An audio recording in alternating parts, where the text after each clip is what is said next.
Is the idea here that when these bishops end up in pawn positions,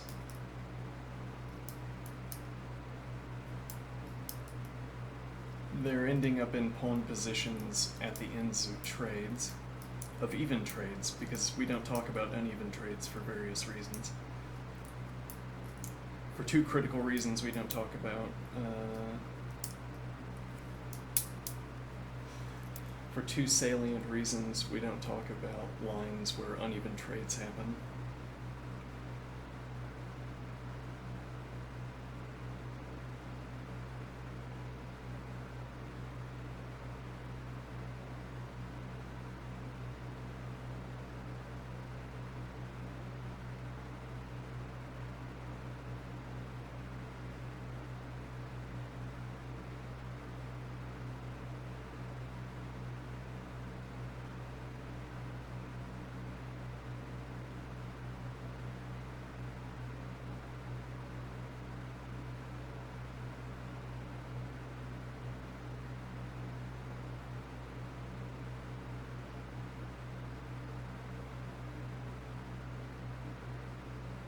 We're saying when we talk about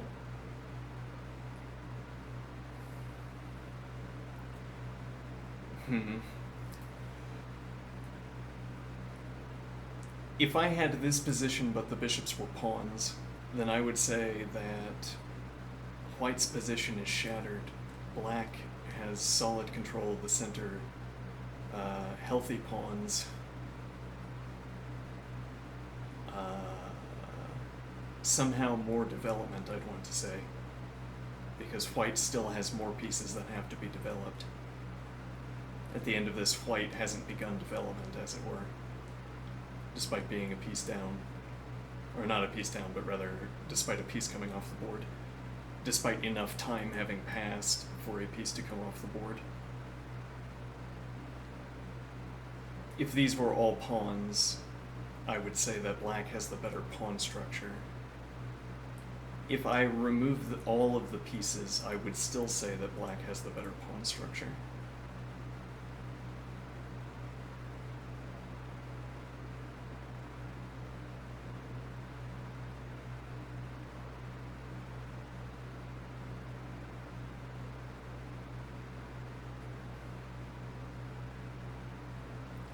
But then this is evidence in a judgment of.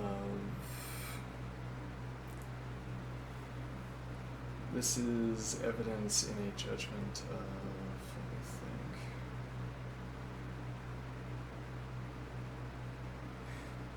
think. Well, when we talk about the bishops being on e6 and d6, we don't talk about them as being developed or undeveloped. We stop talking about them. Or the way we talk about bishops is by pointing out when we future lines in which bishops are likely to move.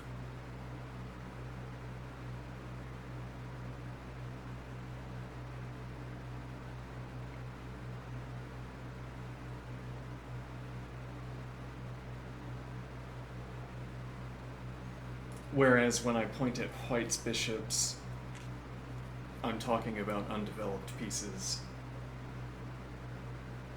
I'm not pointing at black's bishops in that way, neither to point out that they are developed nor to claim that they are undeveloped. I don't think about them as undeveloped or developed. I think about them as pawns, as a shortcut, I am thinking.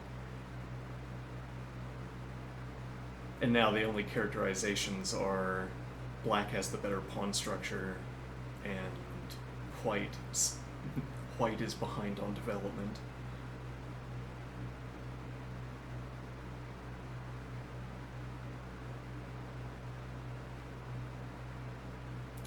But I think one of the points here is that if you could insist on directing the game towards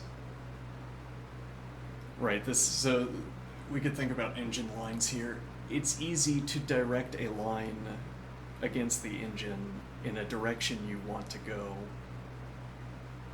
if the moves you are choosing receive a bad engine evaluation.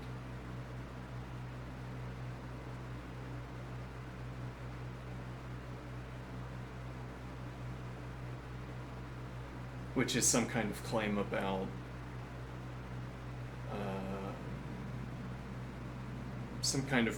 how you can dig for lines that construct structures you want by digging in the tail of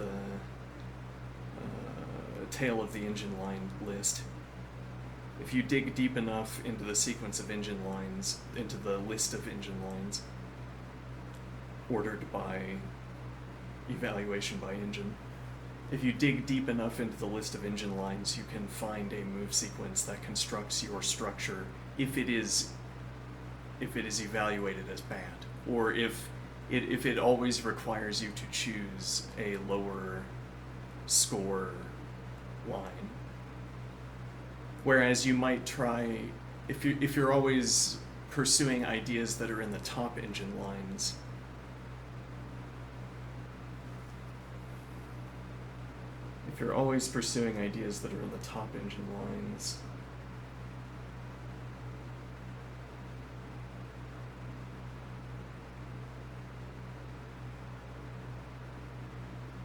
right, so you agree on a kind of... So two players have a different story to tell about the engine line, about the top engine line. Okay. Both of the two stories agree what the next move is from a given position, and they continue to agree for some number of moves concerning what the next move will be. But then they disagree about what the next best move is. And as it were, this is where there's a splitting of these intertwined lines. They split off, and you have... Well, they were intertwined not by being the same story, as the same interpretation, as the same semantics. The same story is the same as itself, okay? Or rather, the same story is intertwined with itself in a trivial sense. But then you have the story A intertwined with story B, and then they split off when they predict a different next move, or they require for their representation a different next move. So we dig one move deeper into the engine line stack of lists, whatever, data structures. We dig for another move deep. And if my structure was bad, it drops off the map. It gets pruned, whereas the correct idea does not get pruned. And if your move happens still to intertwine with the correct interpretation, with the correct structure, then your next move is correct, or is still in the pile where you're looking in your limited range of the top 5, top 3, whatever.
But if you're choosing from the bottom range, right, well, the idea is that the engine isn't going to try to stop you from carrying out your idea.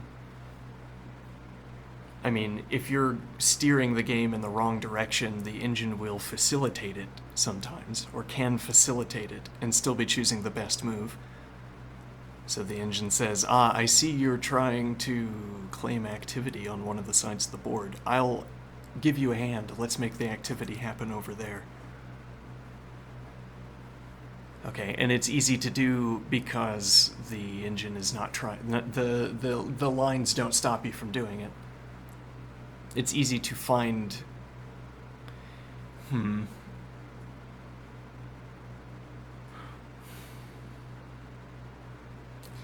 Yeah, though what we were talking about with the top engine lines when we're pursuing. So we have our intertwined idea A and idea B. They still require for their representation the same upcoming move, and then at a critical juncture, they require for their representations different moves.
Well, that's a strange image that popped into my head to explain this, to think about this.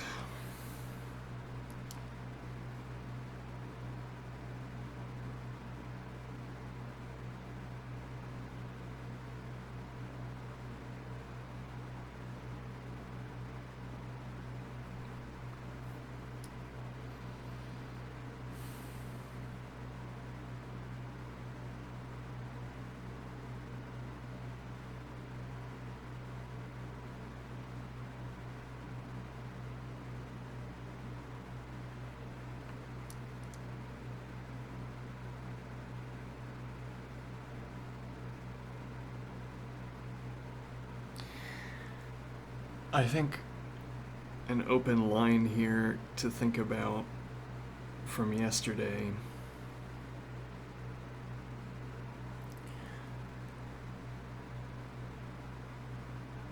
We imagined a way of taking a chess position, a board state, and passing the board state through a function that lit up a table. The great and true table about chess that holds all of the facts about chess that are relevant. Yeah.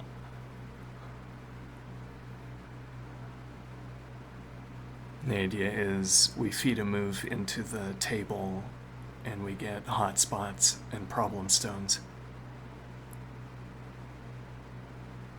And that was a discussion we had yesterday as a kind of framework idea. and we imagined the sort of non-chessical selection of a board state and a move that could generate parallel lines in our table, which is to say that is not the natural behavior of moves that are fed into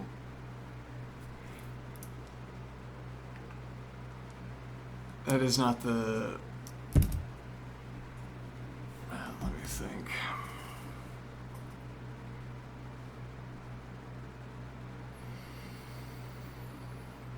We're saying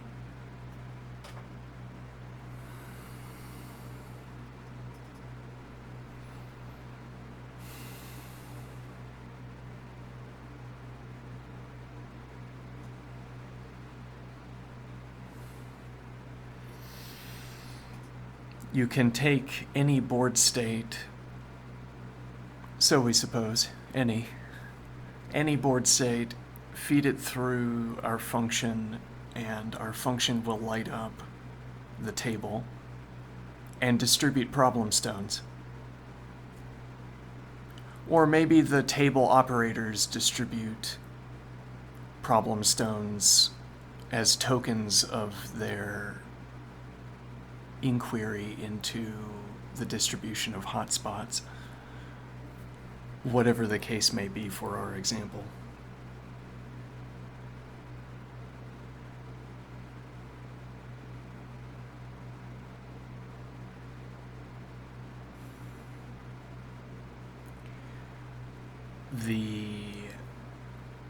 When we apply this, when we feed our actual games, when we feed our tournament games into the table, we get whatever we get.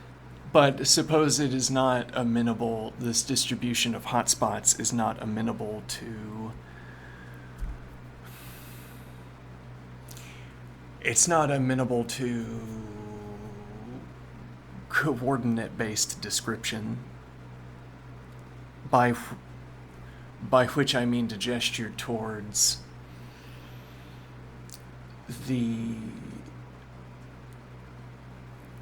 coordinate-based method for identifying hot sectors and grouping them together requires you to assemble coordinate collections for every of the numerous hotspot islands,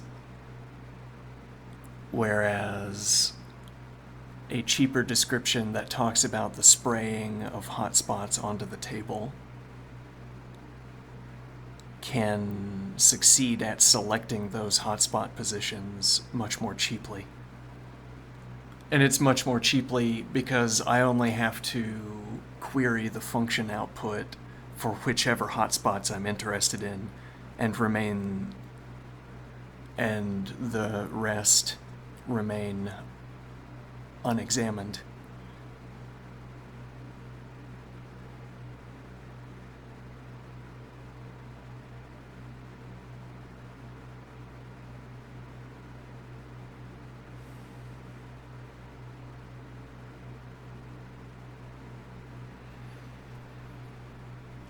Now, if the hotspots fell in lines, the coordinate-based method for selection would be cheap. I could draw a straight line with no width, with no geometric width, and say that the hotspot extends above and below the line or around the line, as it were, radiates out. But what that only means is that if you had a perpendicular line at any position and then you colored your gradient along the perpendicular line, that is the line you would color along rather than a slanted line.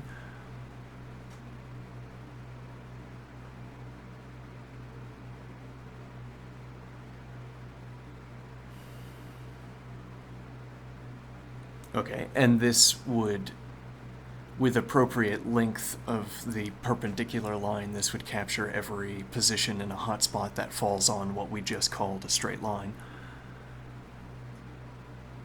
So we've passed our board state and move, or board state only, into the table. Okay. If it fell in lines, that would differ from the typical case where it falls in sprayed constellations.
Now, but what is it about a line that makes it unamenable to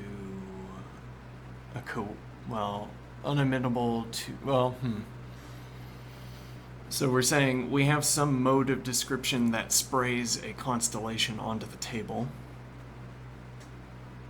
Okay, and that is our selection of hotspots, though possibly with limited inquiries. Which is to say, maybe you ask about one hotspot at a time, instead of asking about all of them at once. And then the point would be, you don't have to render all of the hotspots, is one point. The other point is that when you select a coordinate, you have selected an island of hotspot with boundaries, with an implicit shape of a boundary. I mean, what we're succeeding at, I suppose, with this spraying function is lining up a point that falls within every island, or there's a high percentage of points falling within islands.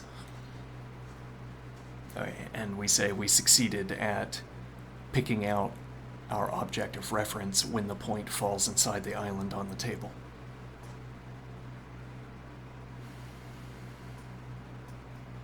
Now, implicitly, what I am also referencing, because I could find out by further investigation, what I am also referencing is the shape of the boundary of the hotspot. At any rate, I'm not far from asking mechanically about the boundary of the hotspot.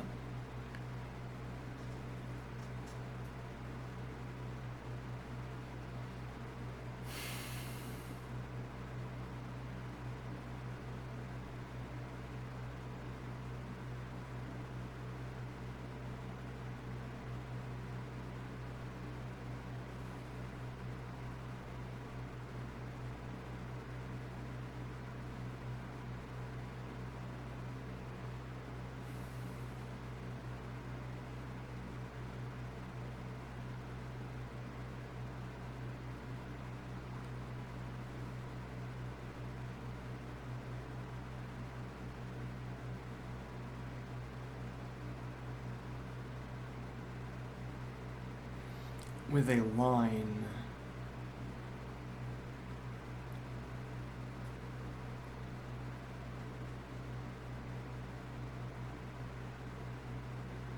I can jump 2 positions on the line. But what I mean by that is,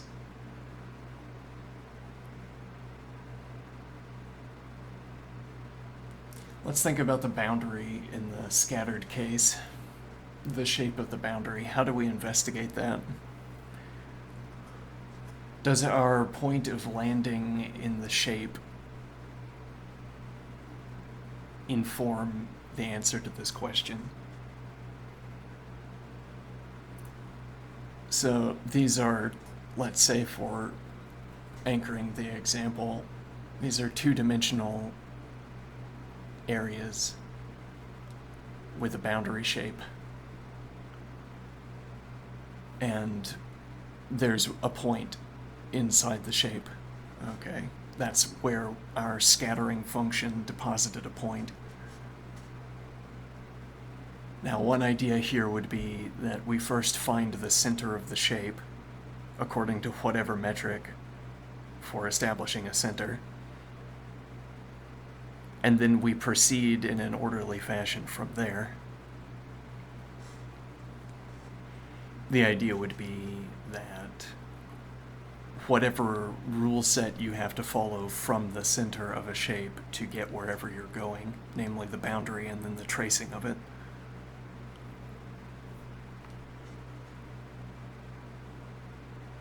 let me think.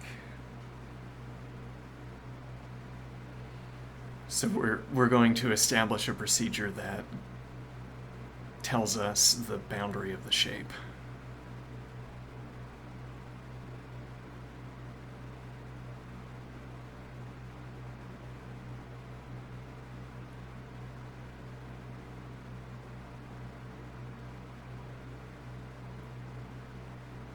And we want a constructive procedure.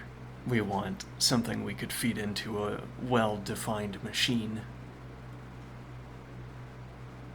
As it were, we have some kind of robot that we put on the table, small relative to the size of the hotspot, and we imbue it with a rule set.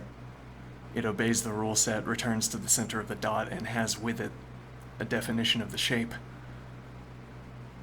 However, we tell a robot to collect the definition of a shape.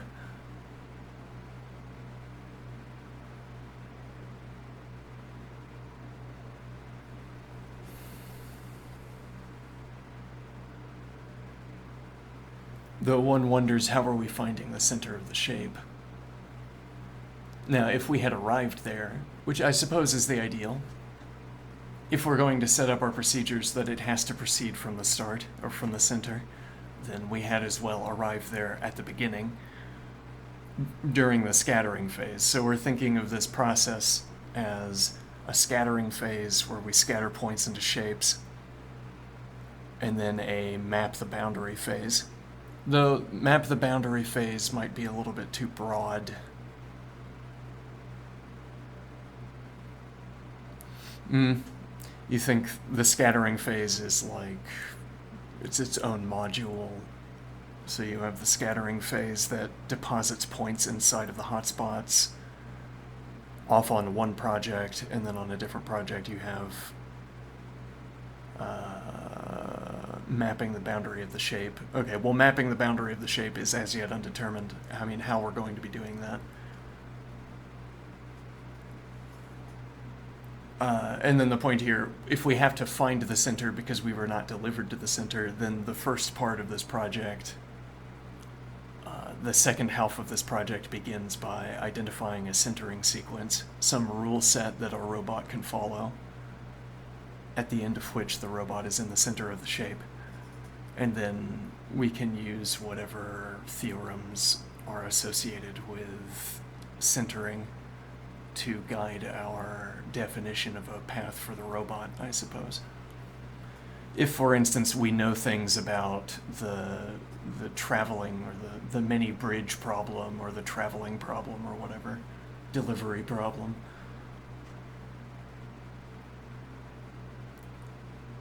if there's some kind of efficiency guarantee that you gain from starting in the center of a shape, then you can try to reap that benefit by delivering the point to the center. On the other hand, if it's too costly to deliver the point to the center, whatever cost means here, if it's too costly, then you would prefer to enact a different algorithm. Like if you can't deliver the point to the center, or if it doesn't pay for itself to deliver the point to the center.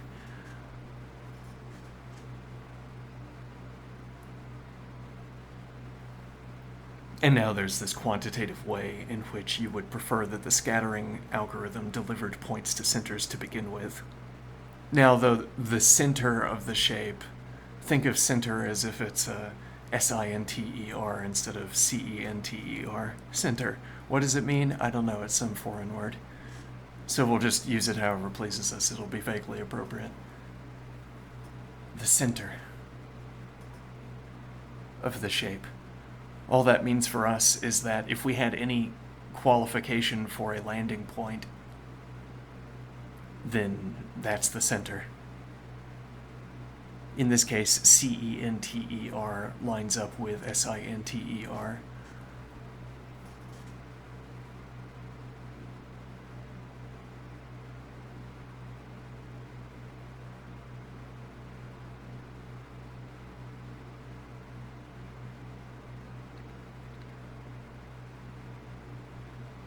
So we could have any other classification for a position in the shape. Well, if the shape is amorphous, I mean, if the shape is an equilateral square, and you tell me the center is the best place to start, that would not surprise me. That would not violate my sort of background expectations given my studies of mathematics. Turns out, well, any position other than the center partakes of a more limited subset of the symmetries that are embedded into the shape. Whatever partakes means. So, well, maybe it turns out if it's good to partake of fewer of the symmetries. Good here meaning reduces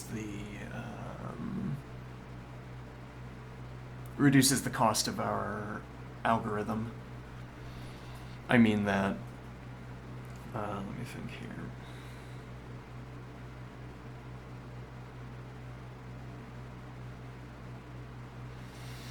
So we're saying we've been talking about delivering our robot to the center of the hotspot. And then we transposed this idea into saying that center is any qualification we could make of a shape whatsoever. And we were saying that if the shape is an equilateral, e.g., and you say that our algorithm is optimized by starting in the center, or that the optimal algorithm requires starting in the center, that would not surprise me, I said. It would have to be the case somehow that failing or missing symmetries, lacking symmetries available to the center position, participating in fewer symmetries than the center position was more efficient for our algorithm somehow. Whereas we would typically think of participating in symmetries as making algorithms less expensive. Participating in symmetries, I mean that anytime we benefit computationally from mirroring an algorithm onto another position, anytime we can reuse an algorithm,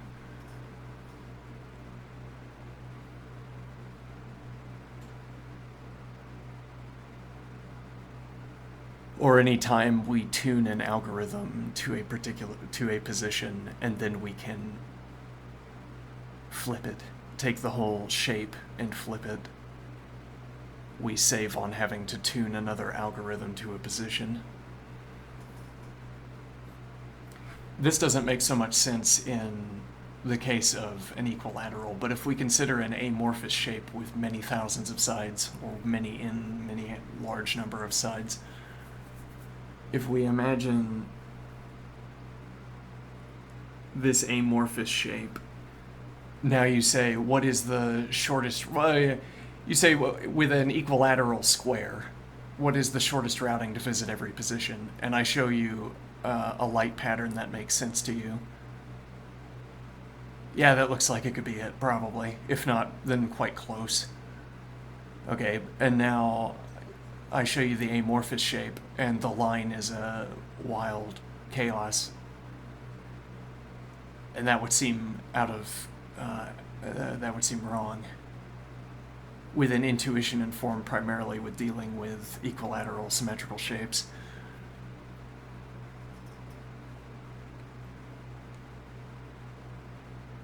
Now, or our objective could be something other than visiting every point.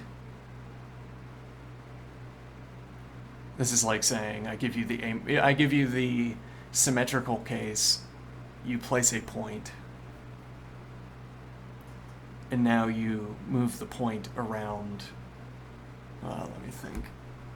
So we've scattered a point into a square, e.g., okay, and now the algorithm is going to extend rays out into the shape according to a rule set for probing the question, interrogating the question of where we fell inside the shape, or what our status is relative to the sides of the shape.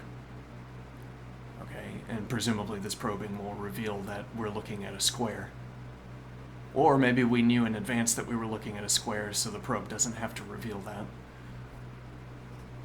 So we extend rays from the scattered point. Okay, we collect information about the sides of the shape. And we use this information, we pass this information into a function, whatever that function is, our algorithm for moving the point around. Okay, now we get a path to follow, and it lights up like how our extended rays were lit up in the hotspot. A path lights up showing rays that extend from the robot to the boundary, and then from the boundary to the boundary, and then from the boundary to the boundary, and so on.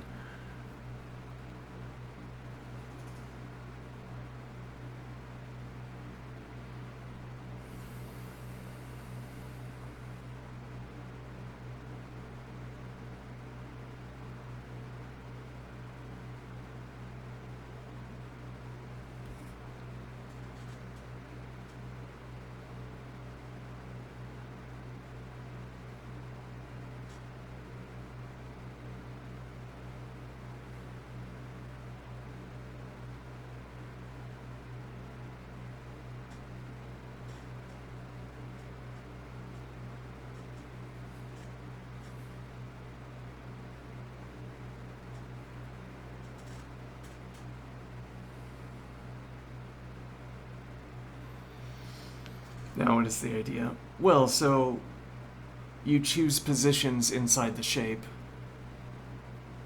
or you catalog whenever your scattering algorithm delivers a point into one of these square shapes, square for ease,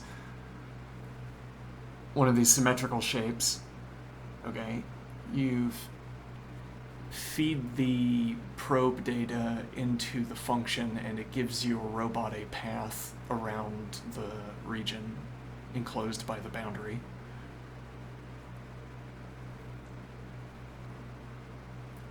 Within the symmetrical shape, we're supposing if you reposition the landing point according to various symmetries, you can retain your calculations about the... Well, I mean, the simplest case is that if you land along one of the symmetry, if you land in one of the other corners, the function is going to give you merely a rotated path from what you would have in any of the other corners. The amorphous shape doesn't have this categorization seemingly, where you choose a corner and then there are 3 other corners where the path you have to take is a rotation from those corners. Though one wonders, is there a sense in which a path you must take from one position is a rotation from another position? If we take the initial inclination is to say that the cornerness of the corners is what groups them together, but instead we're saying what groups them together is the path that gets selected. Okay, so now I'm imagining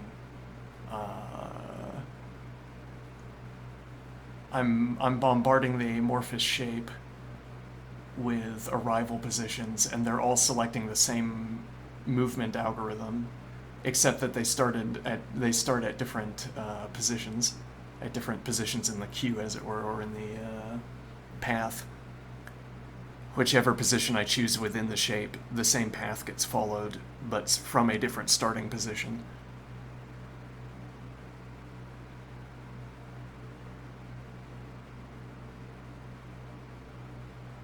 And that would not be the case if we were talking about, well, let me think here, that's a strange thought. You're saying that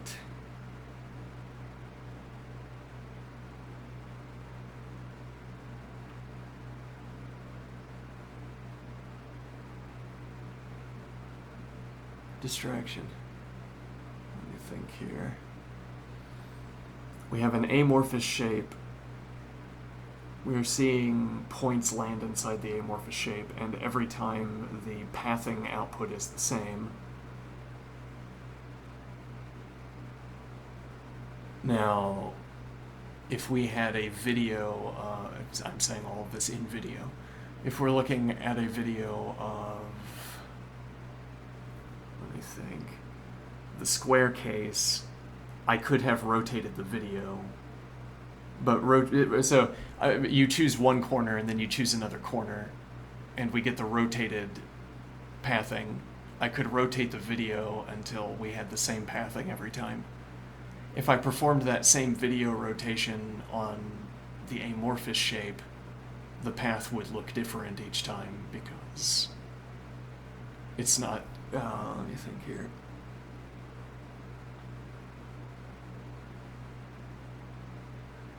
I guess I don't have to reach a conclusion on every question I raise. I just have to be able to remember what my questions are asking. And then later I can reach a conclusion or think about it further by thinking through the same line of thinking arriving back here.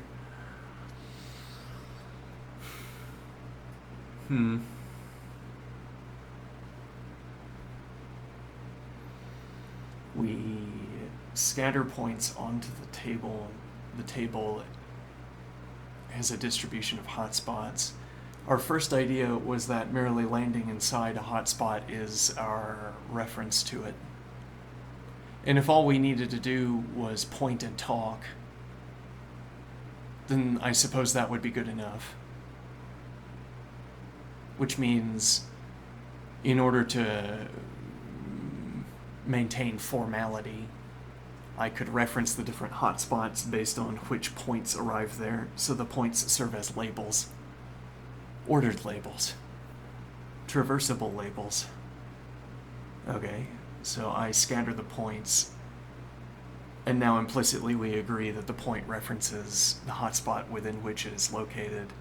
And again, if all I have to do is point at the hotspots and talk, then that's good enough. We don't have to care about where within the shape the point has fallen. Whereas otherwise, we have to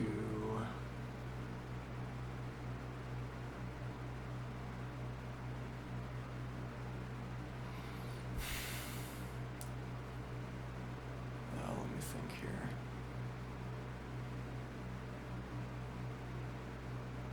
Well, yes, what is our... I think if we want to step beyond this point, we would need some motivation for... We would need a structure that we're talking about. I mean that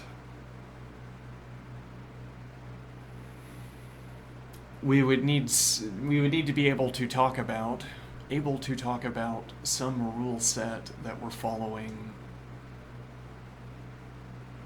when describing the boundary of the hotspot.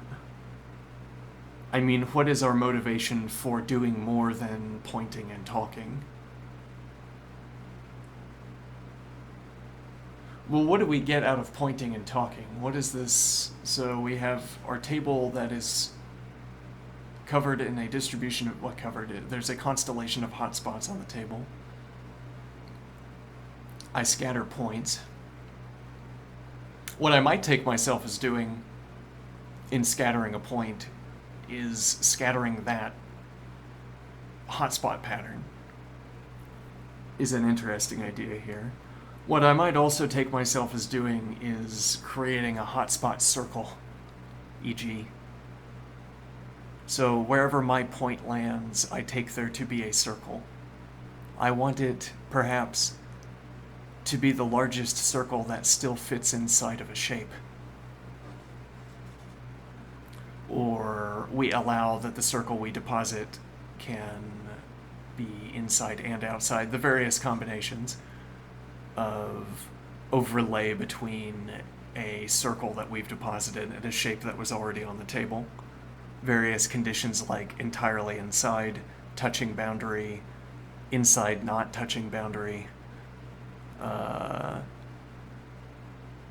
perhaps the entirely outside touching boundary, entirely outside not touching boundary.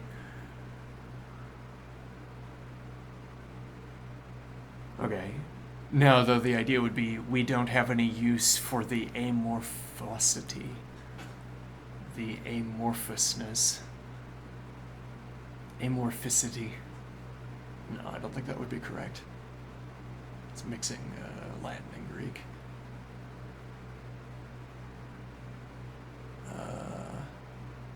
Well, anyway, we can't do anything with inquiries into the shape of the amorphous shape. We can't do anything with inquiries into the boundary shape. What we want is, in this example, what we want is an alignment of area. The idea would be we take ourselves to be depositing circles of a specified size into the hotspot, or maybe we find that we can do that. That's all we can do by construction, as opposed to the amorphous shapes that are generated by our first function. The second function places circles because we can't introduce amorphicity into our projections onto the table. Now there's an alignment between area that we try to maintain.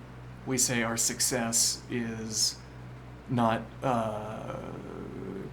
we capture enough of the shape, but we don't draw too large of a circle to accomplish this. And what is this idea? We don't draw too large of a circle to accomplish this.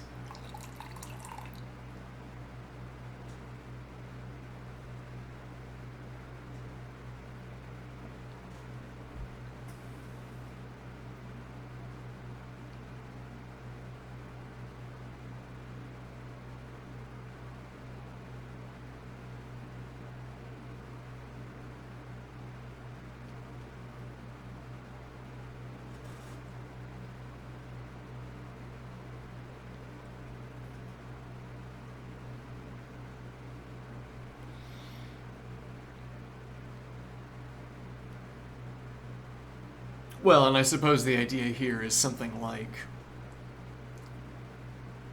it's cheaper or easier to generate a circle, and then we can tessellate it across the table to try to match the hotspots generated by the natural function, whatever that means. The natural function, which now takes lines and sprays hotspots onto a table to represent the, well, I suppose the relevant characteristics of a position in a chess state, in a board state.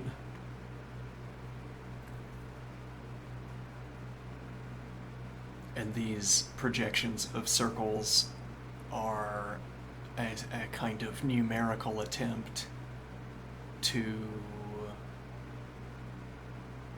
encircle the hot spots, encircle enough of the heat to continue, I don't know, to power the projection process, I suppose.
the idea of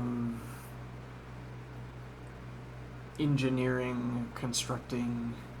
Well, constructing is too useful at the ground level.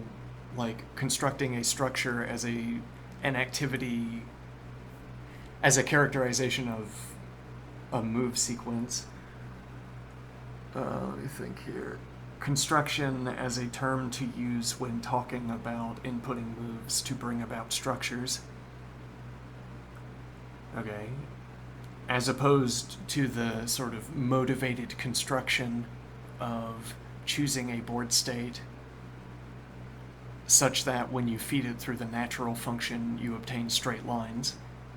That might never happen in tournament chess. Yep, this might require some onerous deviation in board state. Like you have to organize a technically legal position that nevertheless would never arise if one of the two players was motivated to win. Well, and that's an interesting point that you could play chess. You could play chess like this, or it's cooperative, and what you're trying to do is set up a long engine line, e.g. Or you're trying to set up an initial board state that plays out in an interesting way when your opponent, when you hit play. Let me think here. The idea being that you could cooperatively construct whatever. Yeah, the folie à deux idea, as in you fall into this. Well, it's a folly for two.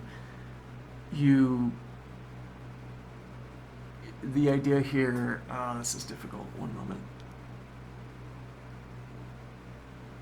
You cooperatively construct, which means, as it were, when the engine says that move is not the best move, you say, I didn't hear that, and then you play the next move, and the engine says that move wasn't the best move, and the other player says, I didn't hear that, as it were, and they keep placing these bad moves, as the engine would say, okay, until you reach some critical position, and then you hit play, and then it's the engine inputting the moves.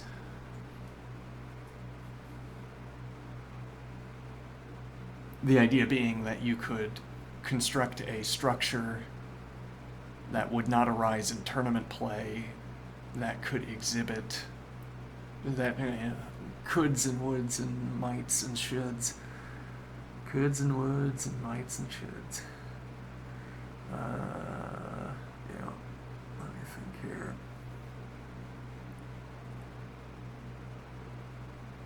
You set up a structure cooperatively with the opponent so that when engine moves are playing forward, something interesting happens. And this interesting event you could not witness if you only watched engine lines, because the engine steers away from such cooperative constructions.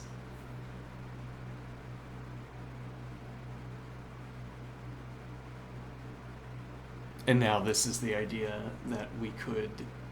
So one player is playing both sides and has no interest in winning, but does have interest in material coming off the board, because they're not going to make illegal moves. They're merely going to select lines that are never chosen in tournament play. Okay, so one person is controlling both sides of the board, and you're wondering, what structures can we build together? Not so much build together, what structures could we make on our side of the board? Let me think. As it were, there's a way of stopping us from building something on black side of the board.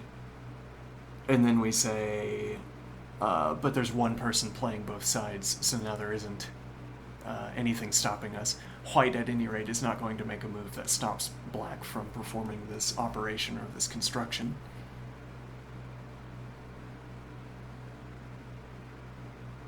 And now the point is that you could build a structure that would otherwise be frustrated during its construction by the engine.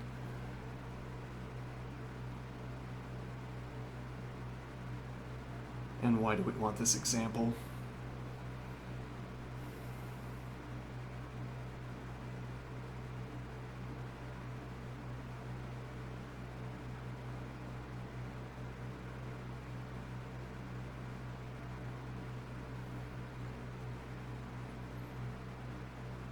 This might be a jump to an earlier point.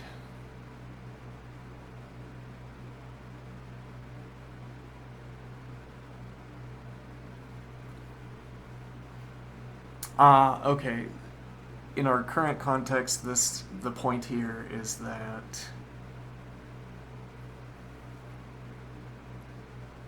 when you ask, can the table state, can the distribution of hotspots on the table line up into parallel lines of equal length, stacked on top of each other at equal distances? And then that's a question of what one player could do with both sides of the board. Is it possible to construct a board state that, when fed through the natural function, delivers that output to the table? Okay. Now, the idea would be there's a reason to think that one would construct parallel lines once one has control of a medium. There is not a reason to suppose that the table is such a medium that it gives rise to parallel lines as an artifact.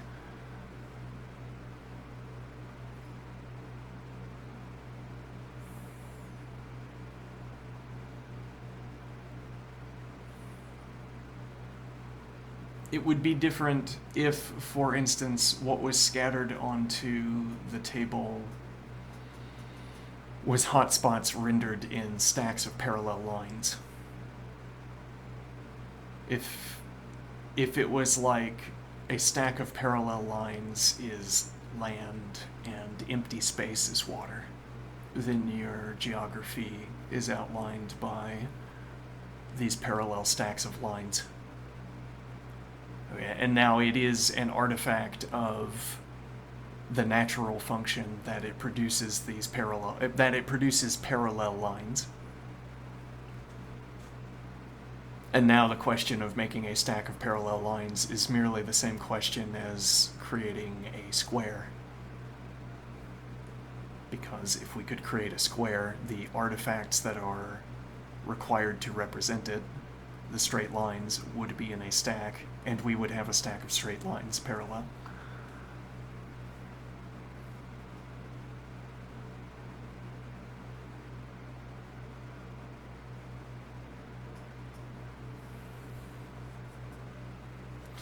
Whereas the idea with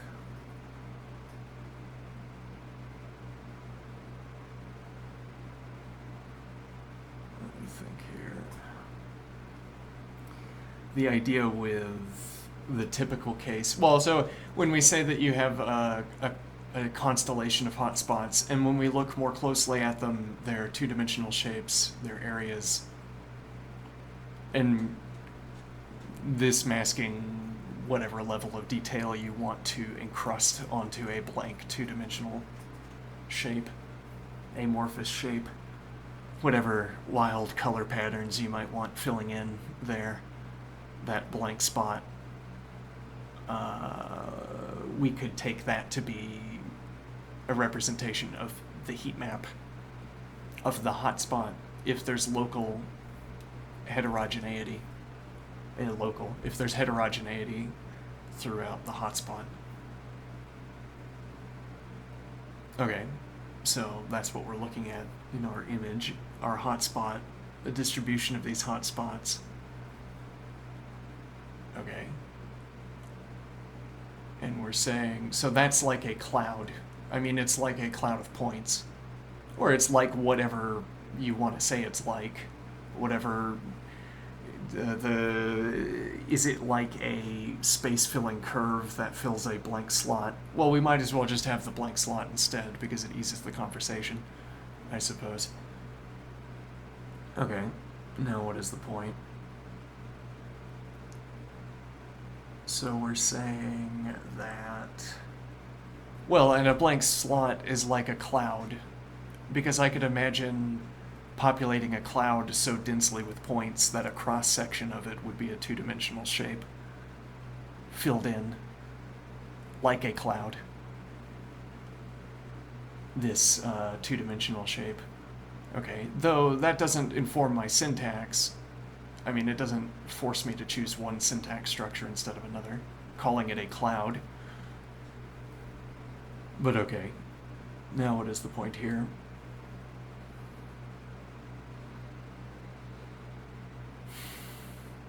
If I wanted to talk about an artifact of the natural function, I would say its artifacts are clouds, instead of saying that they are parallel lines. Or I would say they are points in two-dimensional shapes instead of being parallel lines, which were the artifacts when we were discussing the alternative table generation rule.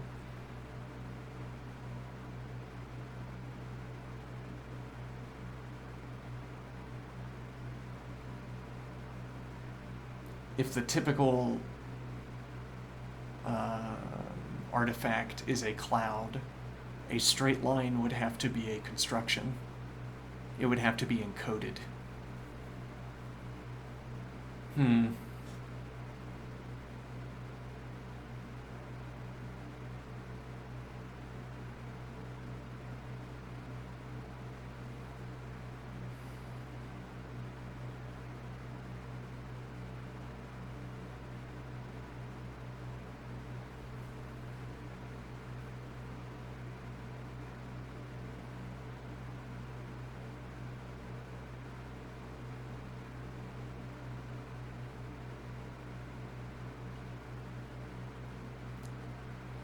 Suppose I wanted to do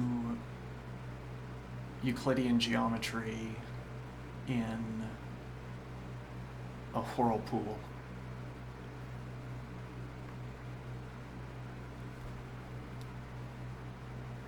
Okay, I'm going to define a plane. It's a slice of the whirlpool. Alright, I'm going to deposit machinery in the water around the whirlpool. And that machinery is going to hold its position relative to the whirlpool. And I will make spatial, visual geometry in the water with the machines. I will represent a line by scattering some number of these robots. There will be a one-to-one correlation between what I place in the water and what geometric construction I can be representing. Which means to say that if I represent a segment by having two endpoints and one point in the middle, e.g., if that's how I represent a line rather than merely having 2 points, or if I represent a line by having 2 endpoints and then filling in with numerous buoys, works, transponders.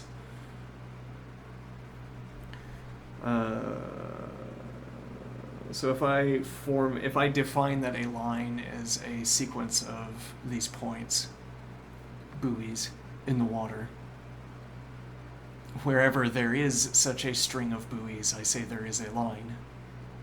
Alright, so it's not only that I'm going to maintain the construction that I have made, I am also going to prevent any others from intruding.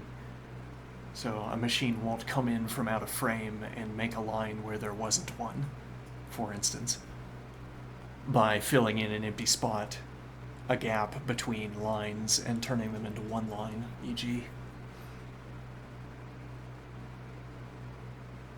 Now what is the point here? These points must have some kind of internal mechanism that can read their position in the flow and maintain their position. So I suppose they're harvesting energy from the current of the whirlpool, and they're using this harvested energy to maintain their positions.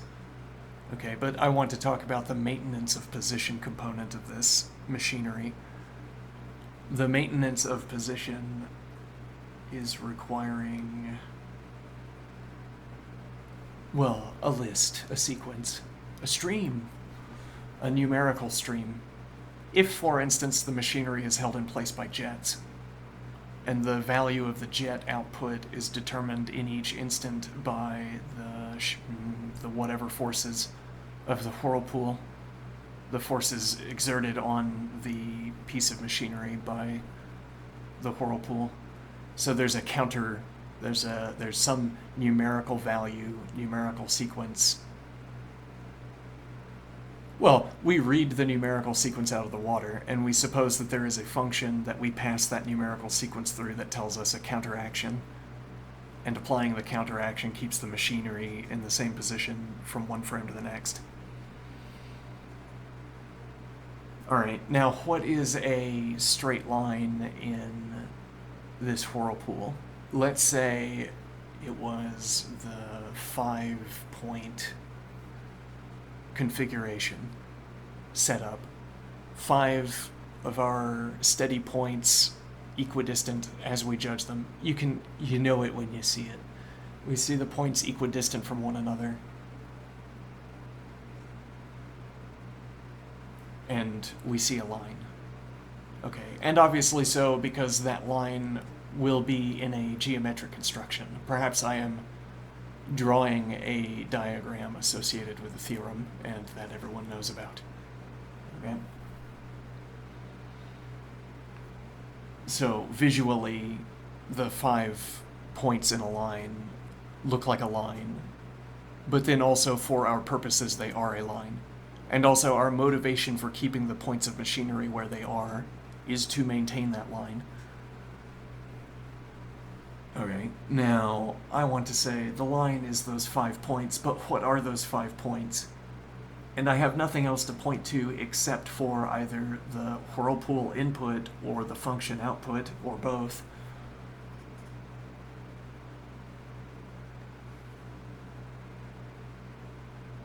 What else am I to associate with these points? Well, I could talk about the role they're serving in the geometry, though it's like we've gone under the hood here to look at the machinery.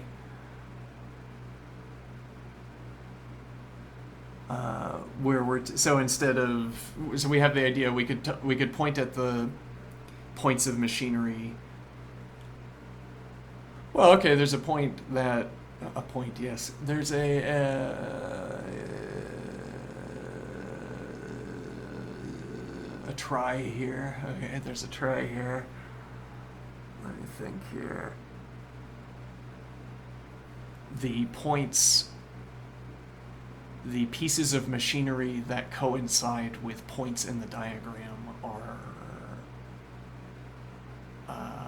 on lines. And then there are other pieces of machinery that fill out the line, let's say. Okay. Other pieces of machinery that fill out the line.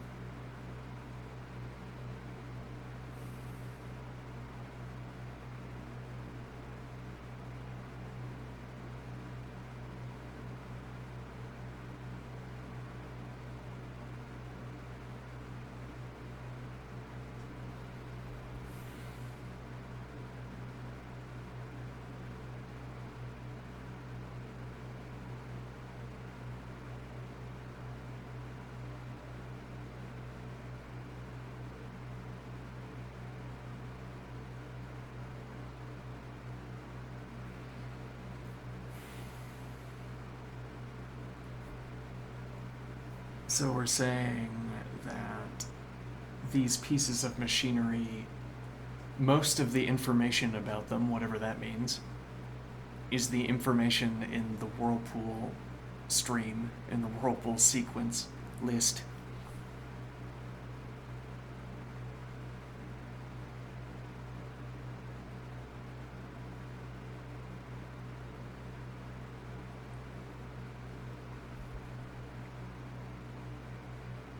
Let me think here. Or again, it's in the output when you pass the whirlpool value through the function. So the idea here is that when you ask what is a straight line, I could give you, apparently, 7 sequences, 7 lists, and that would be telling you either the stream value or the function value. You might have the function on hand so that I can give you the stream value instead. That would be telling you the string values for each of the pieces of machinery. And now that is a straight line in a whirlpool. Up and down the stack, it's a list of 7 lists.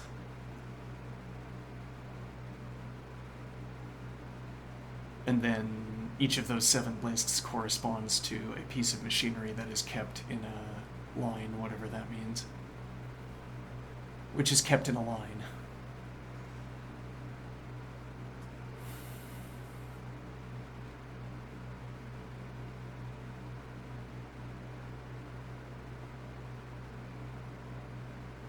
The idea of normalization of, let me think here.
And just, I got distracted again by my fixation on glass.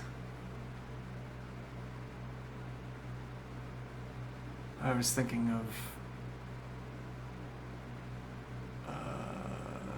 a kind of laboratory that would break glass, that would create uniform units of glass and expose them to a wide variety of inputs. Now, one point that struck me, you have thick enough glass and you shatter it 1,000 times and look at all of the pieces, you might eventually find one that looks like a gem by default.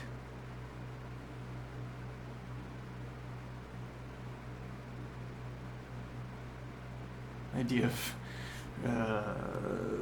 melting and remelting glass to make the same shape over and over again, and then sort of plucking gems out of it, one shattering at a time.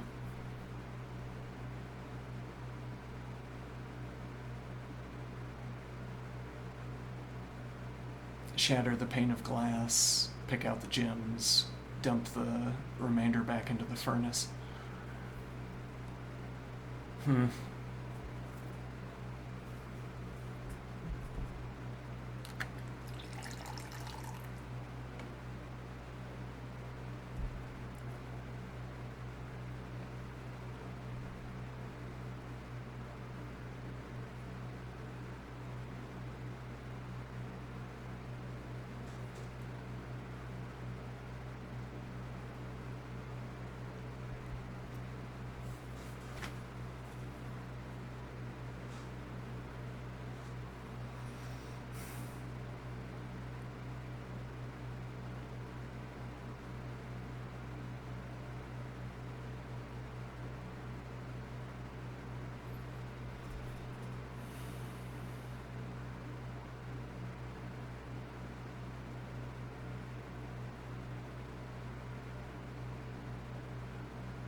when we talk about trying to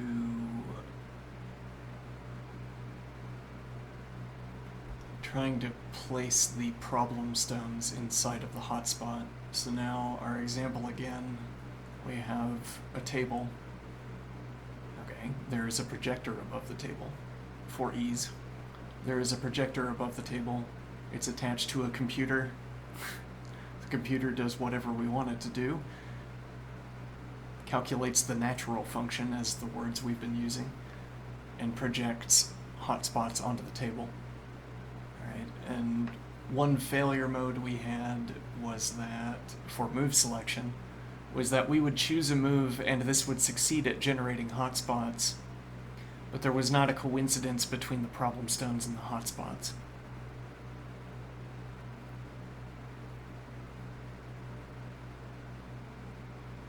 And what we wanted to do was carefully marshal the problem stones into the hotspots.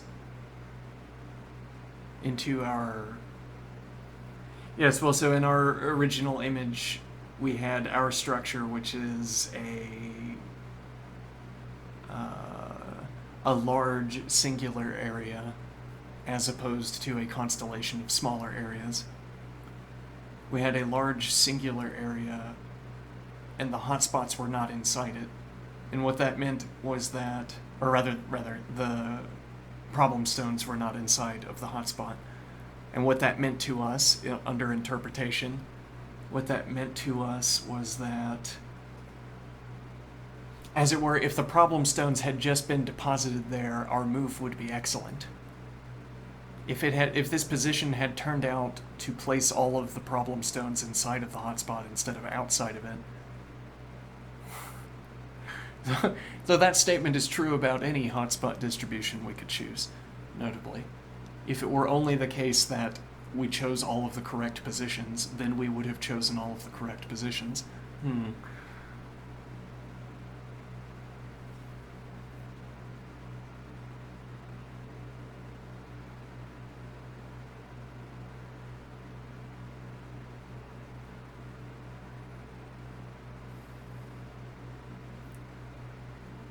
We wanted the idea that,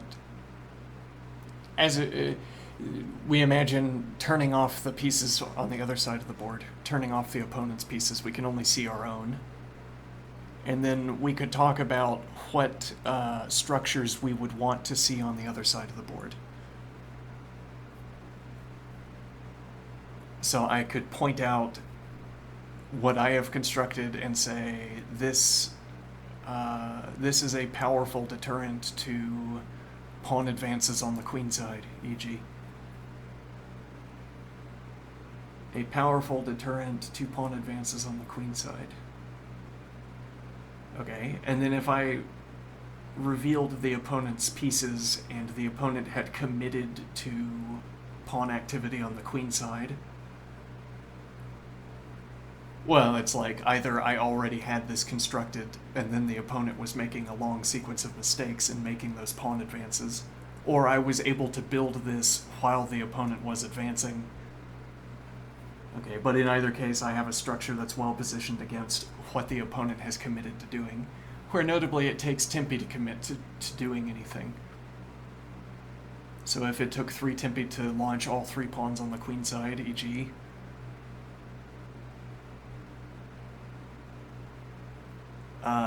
those Tempi were not spent elsewhere. If I already had the structure before you began the advances, then I could spend those 3 Tempi doing whatever I want. And if I had to spend the corresponding 3 Tempi establishing my structure, what it means for my structure to be a good answer, I suppose, is that I will have the first opportunity or the most opportunities to make moves elsewhere.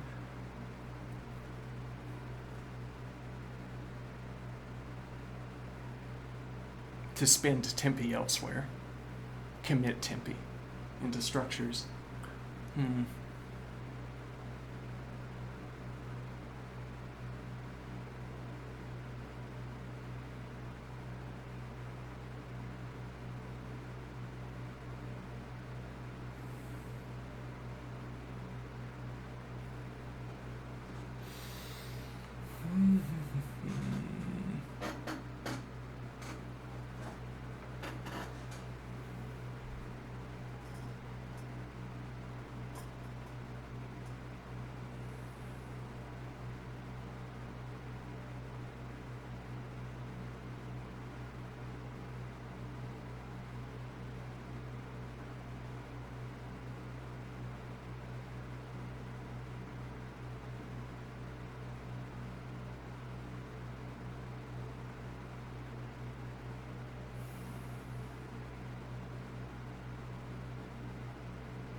Hmm.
In the line that's on the board, I think the screen is blank, but in the line that's on the board, if I were to turn the screen back on,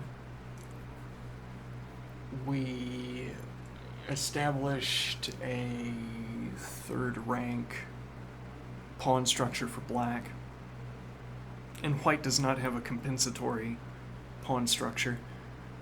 It's not a case where you can point at both pawn structures.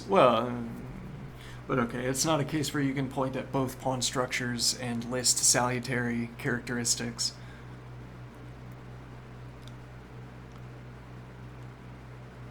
Though that's because we're counting two bishops as pawns.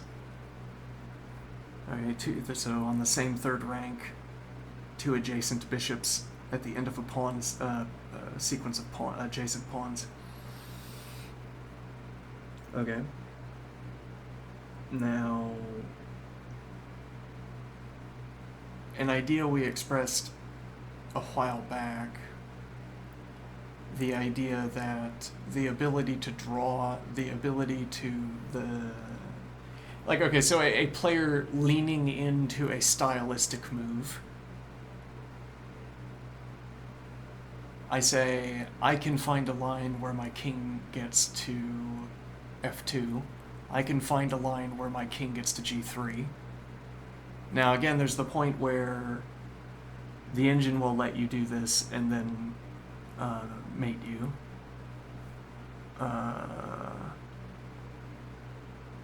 Okay. But this other point, let me see.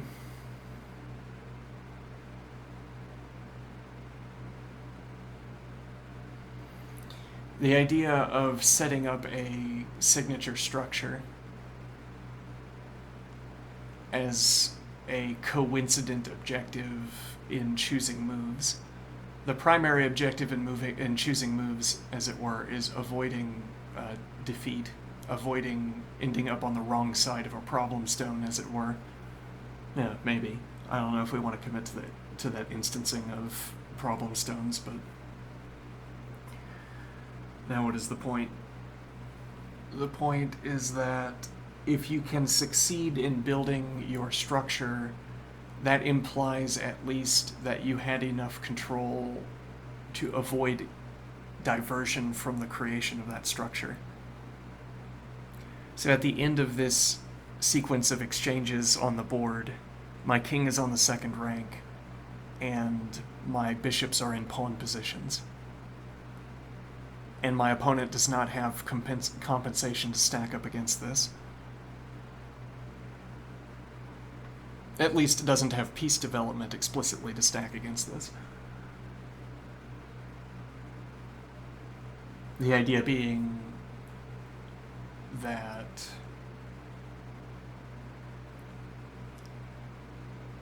diverting the game or consistently steering the game towards the construction of your private structure or your signature structure, you succeed if you can maintain enough control over how the game proceeds.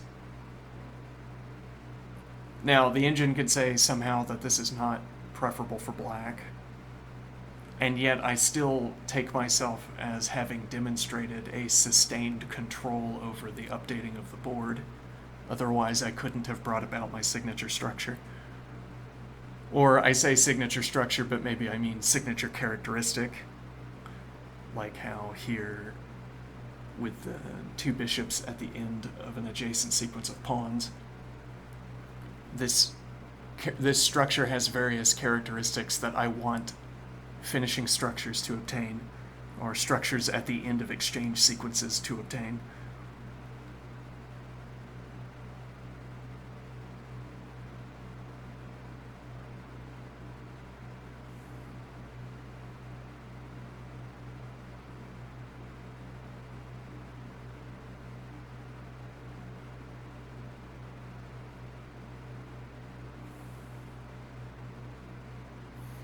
All right, I'll be right back.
Okay.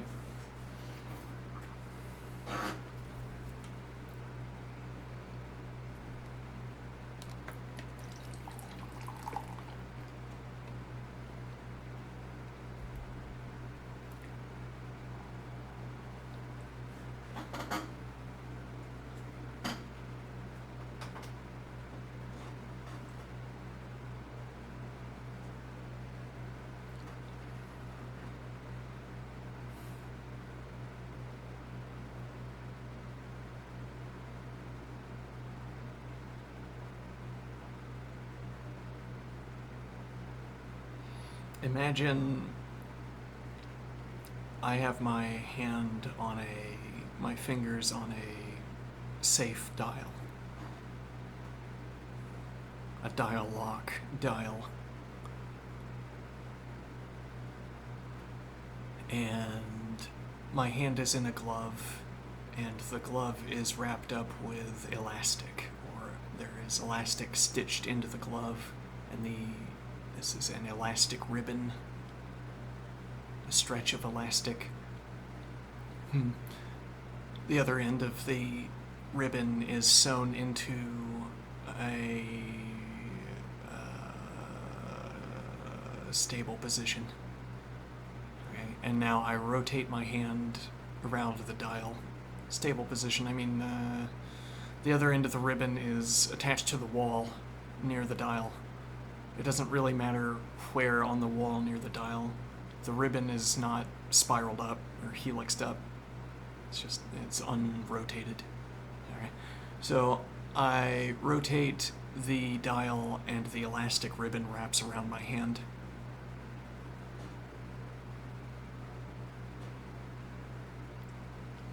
And now I can use... Well, I was thinking the sensation in my wrist of the resistance of the elastic band, or the feeling of the elastic band resisting further stretching. And the idea of becoming accustomed to that feeling instead of, for instance, reading the numbers on the dial. What I memorize is a few flicks of the wrist and what that resistance feels like. And that's how I rotate the dial. Okay.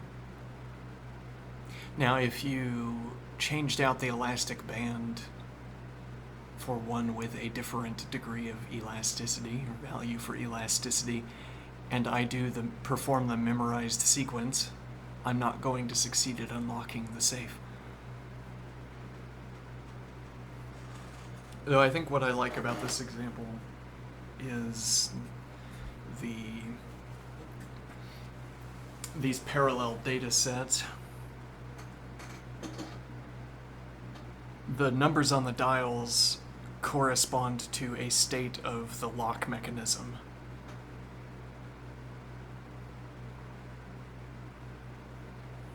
In a way, well, I mean, you might want to say the same thing about the stretch values or the resistance values in the wrist as I rotate the dial. Because you'd want to say that if I could quantify the stretch value in the elastic band, then that is as good of a numbering system as using the numbers that are printed on the dial for tracking whether the safe opens. Though there seems to be a more rigid connection between the operation of the mechanism and the numbers that are printed on the dial, because there's a rigid, whatever that means, a rigid connection between the face of the dial and the internal mechanism that is updated by the rotating of the dial.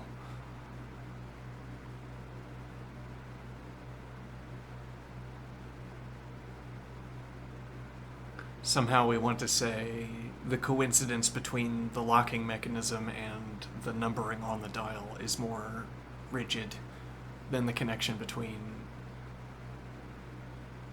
Well, yeah, it's like you would have to paint in more machinery into the machine if somehow the dial numbering were to become detached from the operation of the internal machinery. I mean, you could depict the same tension values in the wrist locking or not unlocking the lock, or engaging or not engaging the mechanism by talking about, well, okay. So you depict the same video of someone with the elastic band attached to the glove rotating the dial, and now in one case the lock unlocks and in the other case it doesn't, and now you want an explanation for why this difference emerged, or what is the source of this difference, how do I account for it? And I say, I traded out the elastic bands. They have different degrees of elasticity, and the same inputs applied to the wrist produce a different output when passed through the glove because of the difference in the elastic band. Okay, now I say, I show the dial, okay, and I rotate the dial in various ways. Rather, I have two videos. I rotate the dial, and I rotate it again. Or I pass through a number sequence, and then I pass through a different number sequence in the other video. And in one case, the lock unlocks, and in the other case, it doesn't. Now, if we want to talk about the numbers on the dial, I might ask, were they different numbers? That seems like it would be critical, doesn't it? Were they different numbers and one was the correct combination and the other was not the correct combination? No, they were the same numbers in both cases. So the machinery inside must have changed. The machinery inside of the lock must have changed. Which we take, I suppose, to be more relevant, whatever that means, more salient when talking about the unlocking lock than talking about the elasticity values of the band. I mean, if the machinery of the lock is changing, then what it means to unlock the lock is changing also, I suppose.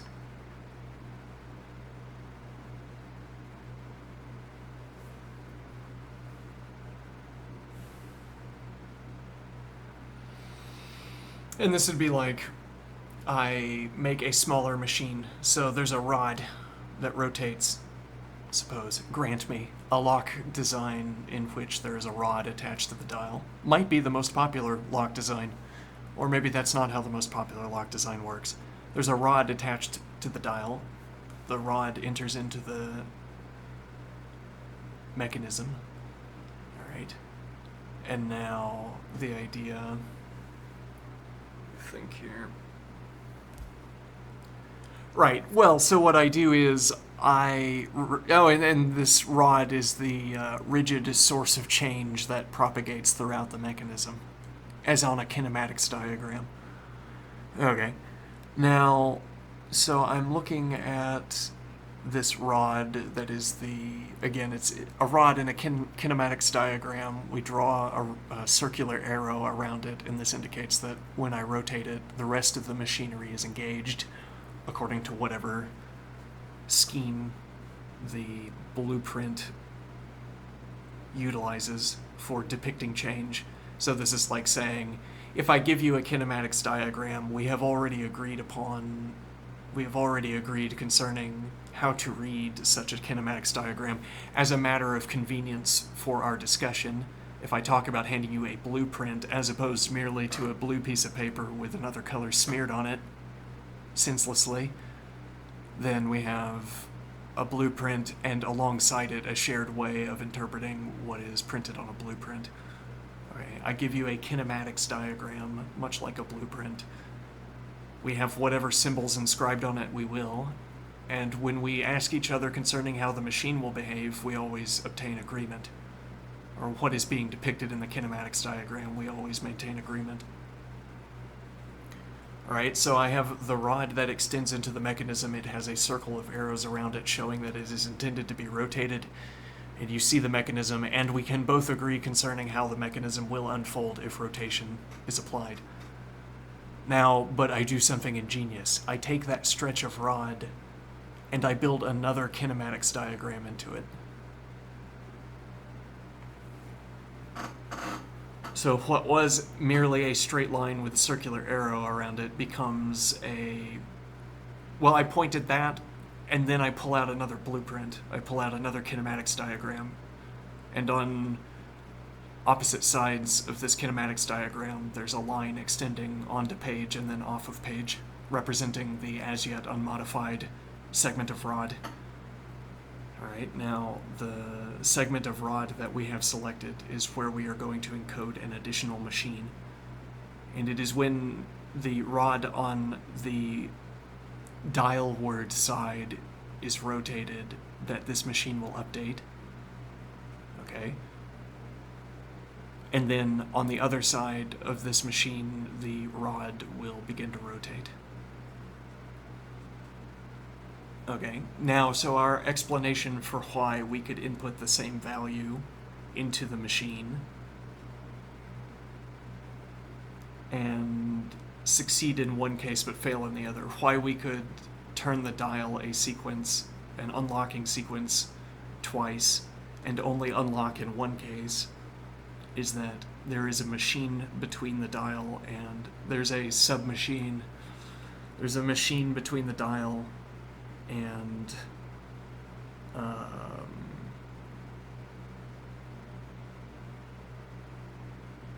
the internal mechanism.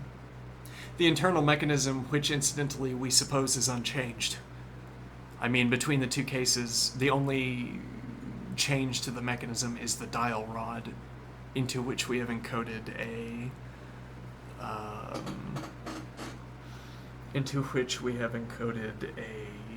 an additional blueprint, an additional kinematics diagram. All right, so everything else is the same. The difference between the two outcomes of unlocking or not unlocking, we suppose, we can source to this additional kinematics diagram. Something that is happening in this additional kinematics diagram, this additional machine that corresponds to that kinematics diagram, is the source of the distinction between, or the source of the unlock and lock difference.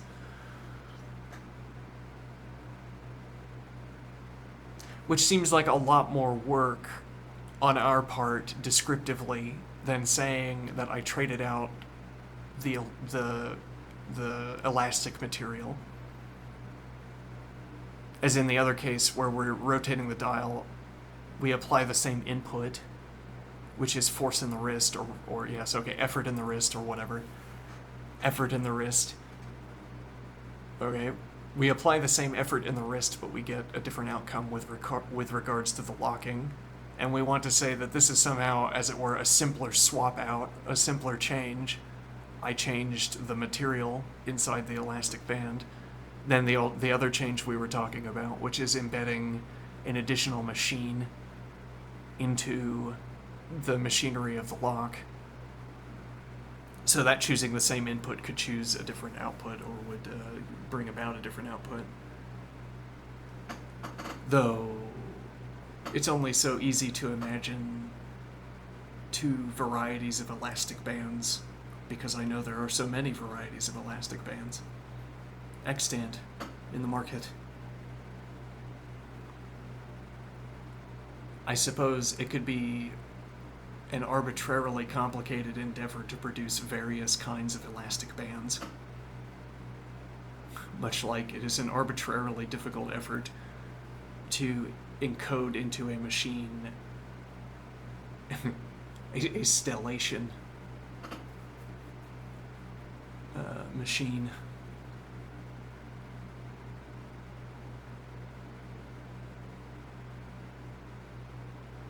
Well, we want this seeming difference to motivate continued discussion. I mean, I'm pointing this out because I hope it will keep the conversation or the consideration moving forward. The idea that there's something different about altering the machinery. I don't know, all of this seems a little bit loose. It's relying on the idea that we can look at sort of visual characteristics of the lock. We're looking at the dial face, and that's how we know that the same input sequence was selected in case A and case B that had different outcomes, locking and not unlocking, or whatever, with regards to whether it unlocked the lock.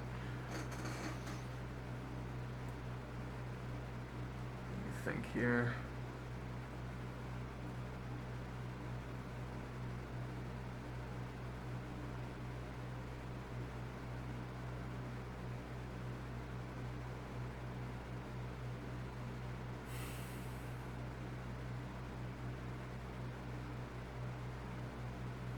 This idea that the dial face has a rigid connection to the locking mechanism.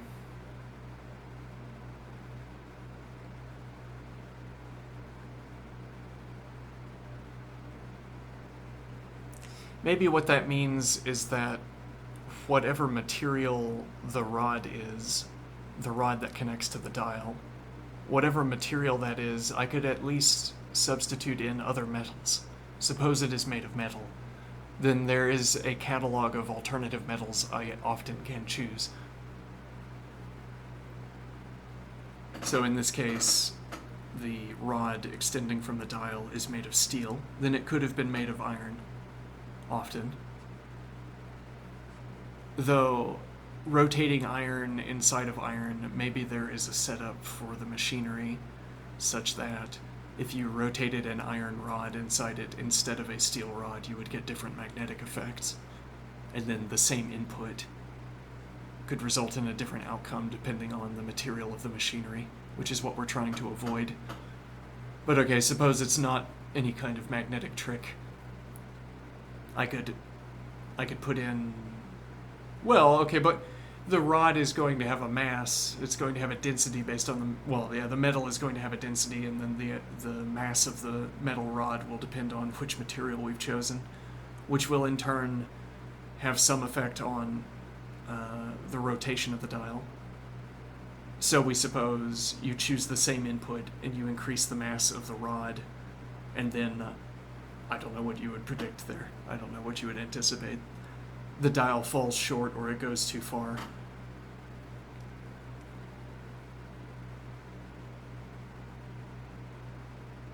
Though the mechanism itself leaves open wiggle room, so that at least on any individual case, if you fall short or go too far due to a change of the material in the rod,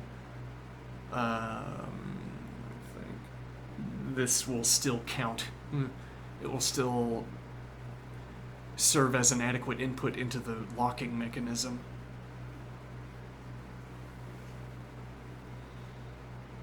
Now the idea that I can change out, so the rigidity of the connection between the dial and the machinery, so I suppose, has this mechanical correlate that I can substitute alternative materials into the rod.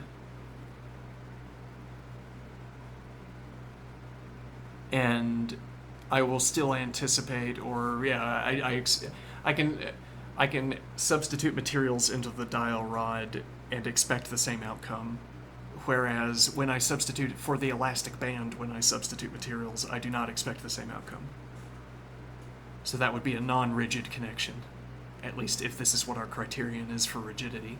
There's a hidden variable for rigidity, a hidden syntax correlate for rigidity, which is that if I can substitute the material and expect the same outcome, then I have a rigid connection.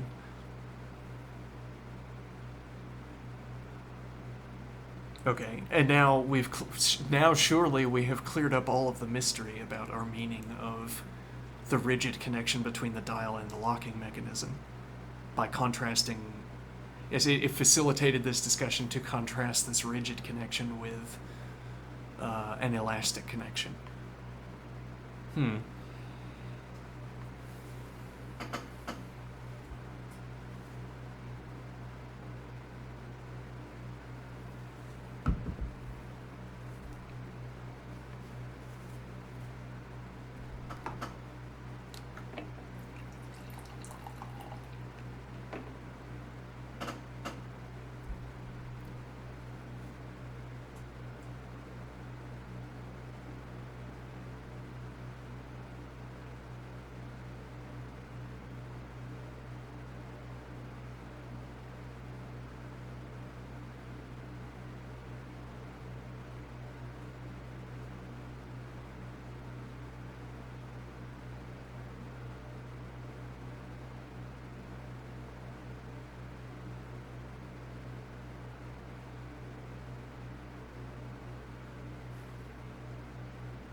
Hmm.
Hmm.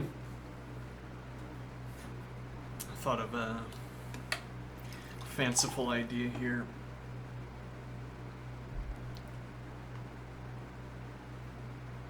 I'm watching my keyboard light up in riotous RGB coloring.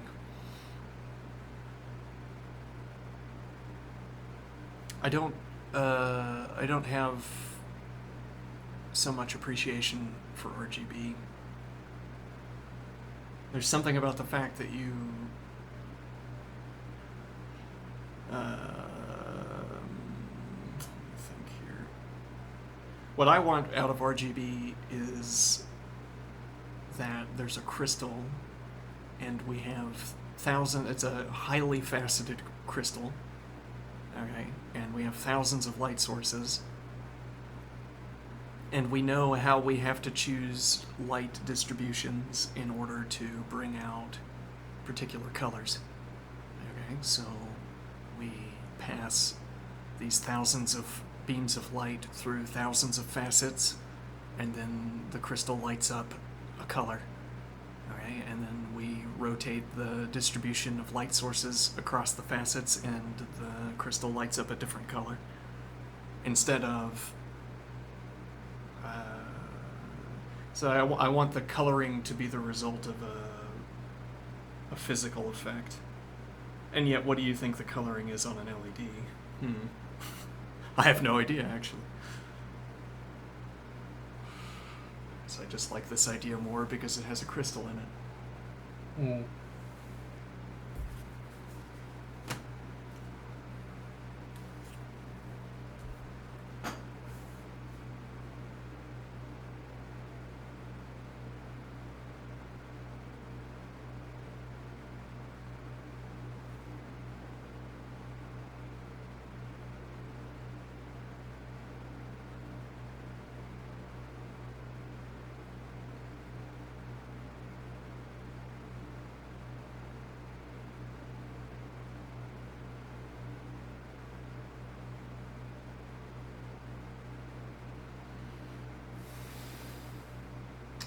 The idea, so I looked up this term that we were discussing yesterday, conchoidal fracturing of glass.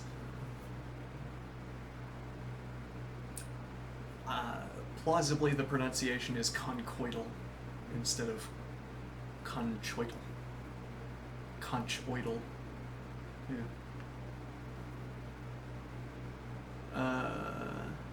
Heat map fracture.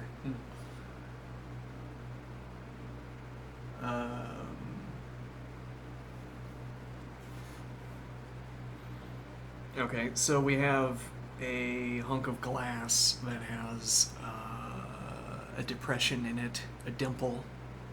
It is a conchoidal fracture. Right? You only see the dimple if you smooth out all of the lines to flat. If you're too busy looking at the lines that make up the conchoidal fracture, you won't see the depression. Well, because you'll be most of the time, if you zoom in, you'll be on an upward. You zoom in until the curve of the conchoidal fracture is flattened out by being too large, right? And now all you see are the ridges that correspond to the wavy lines in the conchoidal fracture. And those ridges, they go up, and then they drop, and then they go up, and then they drop. And you'd have to know that the drop sides were larger or were higher valued than the upsides to know that there was a gradual depression down into the conchoidal fracture, or that there was a structure, there was a larger scale structure or pattern formed by the ridges in the conchoidal fracture. In order to know that the ridges that you're examining up close are the surface of a conchoidal fracture, you would have to zoom out and see the curve. Or you would have to be able to identify a value disparity between the up and then down. Okay.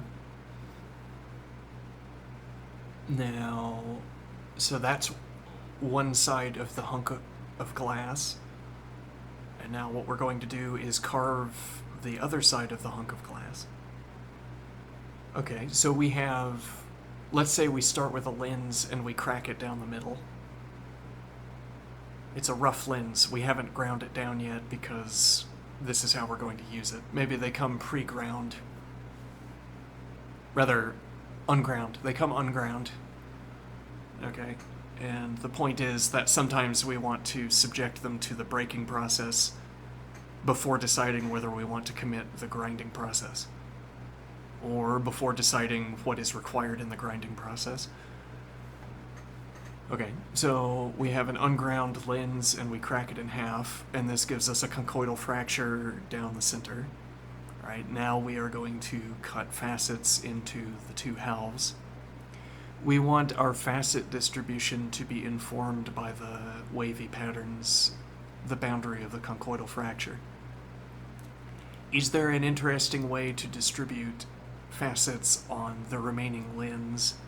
Is there a way that is optically informed by reference to the boundary of the conchoidal fracture? And then I suppose the idea would be that we would have different facetings on the two. Though they would have some symmetries because they're two halves, so I am thinking, because their conchoidal fracture surfaces are inverses of each other.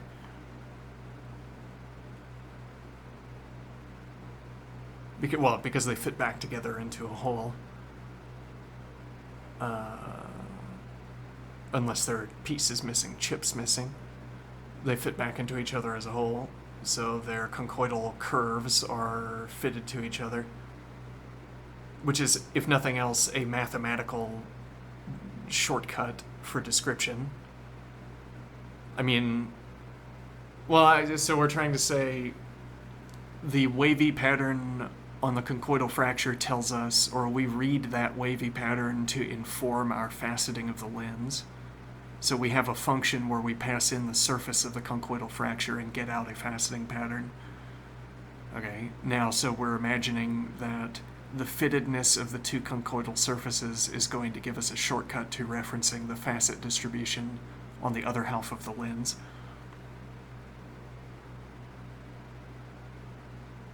We suppose the fittedness of the conchoidal surfaces must correspond to some similarity between the two faceting patterns, but maybe there isn't a reason to believe that, I don't know.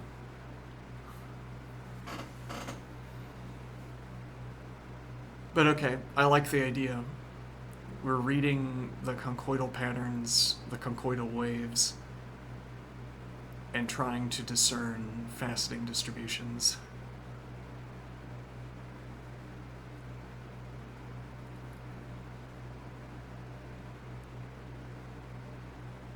Ah, interesting. The idea of carving conchoidal interfaces between non-glass, or the idea of carving a conchoidal pattern instead of generating a conchoidal pattern through percussion.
I suppose the idea you would have a pendant where the conchoidal fracture faces towards the body and the faceted surface is exposed.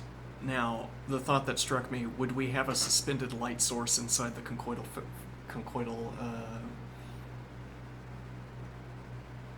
fracture, but the conchoidal cavity?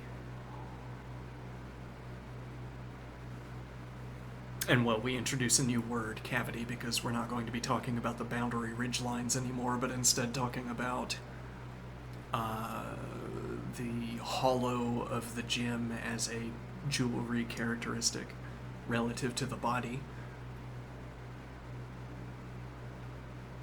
Do we suspend a light source in the conchoidal cavity? And then, yes, well, this... I mean, when you say light source, in any occasion where you say a light source, you could mean an LED bulb. But now you interject, actually, no, there's an experiment facility that I work at where we use a light source, and an LED bulb would not suffice. E.g., a laser, a light source. Okay? Then your LED bulb does not constitute a light source. Light source, if anything, would be a descriptor of different lasers we could plug into the machinery. And now there, I suppose, the purpose of the experiment tells you what constraints there are on light sources that you can plug in. Similarly, I would want my hunk of glass to recommend a light source. Now, the hunk of glass could recommend a light source in a few ways that strike me. The positioning of the light source. Where within the half cavern of a conchoidal fracture do I want to place a light source? Or the whole cavern. We could construct glass geodes that have like gluing together the kind of hunk of glass we've just described, so that the internal surface is all conchoidal fracture and the external surface is all facets, and then having a light source within, if so. Well, but so now we have a full cavern in that case, the full conchoidal cavern instead of the half cavern formed by the conchoidal fracture. All right, so we have a full cavern, and now we're wondering, does the shape of that cavern, or for that matter, the facets on the outside, which are functionally interrelated with the surface of that cavern, but does the shape of that cavern suggest a positioning for the light? And this is like asking, is there a metric we're interested in maximizing that is maximized by choosing one position of the light over others? And then we could choose that position for the light source, and we will have maximized that metric. Okay. And so that's a way that a position for the light source could be recommended by the shape of the cavern. Though maybe it's not the shape of the cavern, maybe it's the distribution of wave lines or ridge lines in the fracture that tells us where we want to put a light source. Okay, but at any rate, taking information from the cavern, from the conchoidal fractures, to tell me where the light is positioned. As with, let me think here, what was the other example we had? Right, well, similarly with your laser experiment, I assume the laser experiment requires you to position the laser in a given position. It's like the complicated setup projects a required position for the light source into the environment, and then you fill that empty space with a light source and you get the effect you expected. Similarly, some collection of ridgeline patterns or the shape of the conchoidal fracture cavern would tell us where to put a light source. It gives us an empty position that doesn't yet have a light source. We put one there and we get the expected outcome. But then also you'd want, why is it an LED? Well, maybe we just accept that LEDs are light. When you would have to, they're the default light, and everything else is something you'd have to specialize further. So when we're interested in talking about the behavior of light, we always accept that LEDs are suitable projector of light or light generator. Maybe. I mean, otherwise, what is it that we're wanting? Somehow the shape of the cavern, or somehow the interplay between conchoidal fractures and facets tells us that we want, I don't know, like as if the shape of the conchoidal fracture picks out a position within it. Does it also pick out a light source?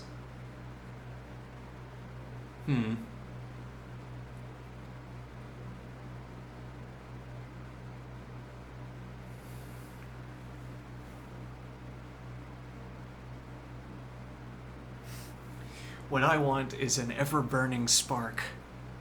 All right, we're gonna magnetically. We're going to put tiny magnets inside, and this will suspend a fragment of metal that we ignite by excitations from our magnet network.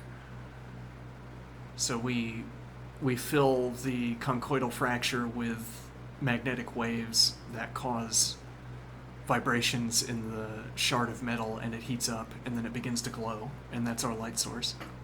Now you say, oh, that sounds so neat, so interesting. Okay, but what does it have to do with a conchoidal fracture? You could do that same thing with any kind of hollow chamber. It's not informed in any particular way by the conchoidal fracture or the relationship between the conchoidal fracture and the facets. So there's not really any benefit to choosing this. I mean, it would look interesting in its own right, I suspect. But it would be interesting in its own right if it was instead inside of, e.g., a metal container. A translucent metal container. Or a piece of plastic, yes. If it was inside of a plastic ball instead, it would look much the same. So we're thinking a light source. Well, I mean, again, we could settle with an LED. You'd want it to be... Yeah, okay, now what are the commercial characteristics of this LED? Like, you want the generated light without any visible substrate, because why would the substrate look like that? I mean, why would the embedded light source happen to look like what is generated what is produced in a factory for my purchase, the commercial grade LED light? I mean, the shape of the conchoidal fractures has not informed the industrial process that generates the commercial grade LED that I am invited to place inside of the conchoidal fracture. The commercial grade LED has not changed its shape as a consequence of the particulars of the conchoidal fracture or the faceting. Now, but I don't have a recommendation for how an LED light would change to accommodate the shape of the conchoidal fracture. But that's my point. I'm in want of a way of taking the shape of the fracture or the distribution of ridge lines to tell me what my light source should look like, or what modifications I should make to an LED before centering it into the conchoidal cavern.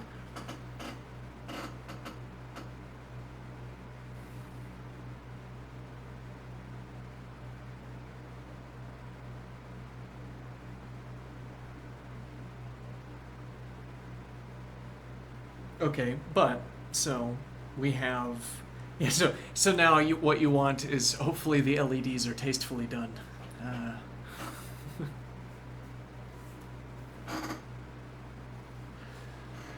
What if the LED was itself a gem?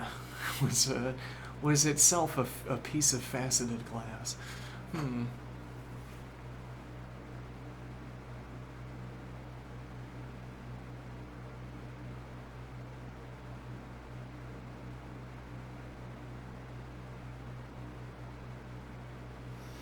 Well, and the alternative is that we rely on room lighting. So these gems, these geodes of our manufacturing would be jewelry pieces. And then people would have glass jewelry instead of, the various other kinds of gems that they can have.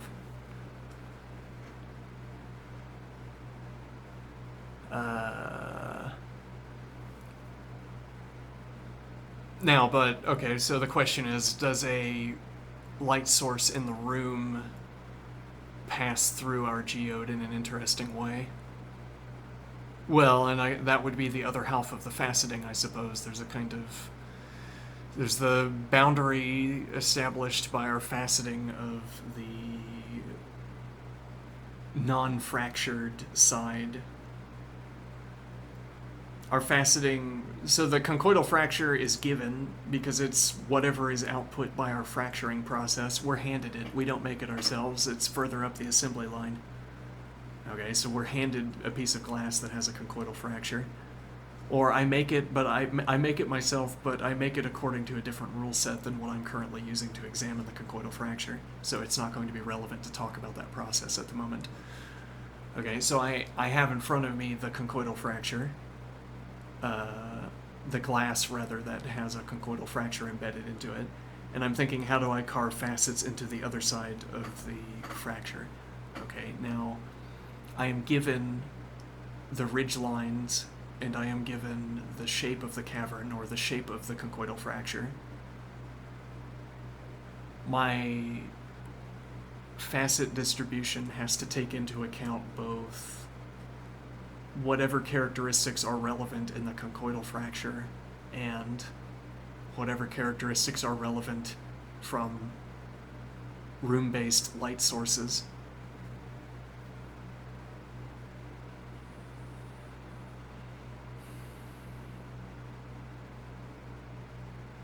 And, well, the only guarantee that I have in common between room-based light sources, there's some minimal, well, what am I thinking? Well, we could have the geode in a glass container with a light under it, and that would be inside of a room, I suppose, as in a museum.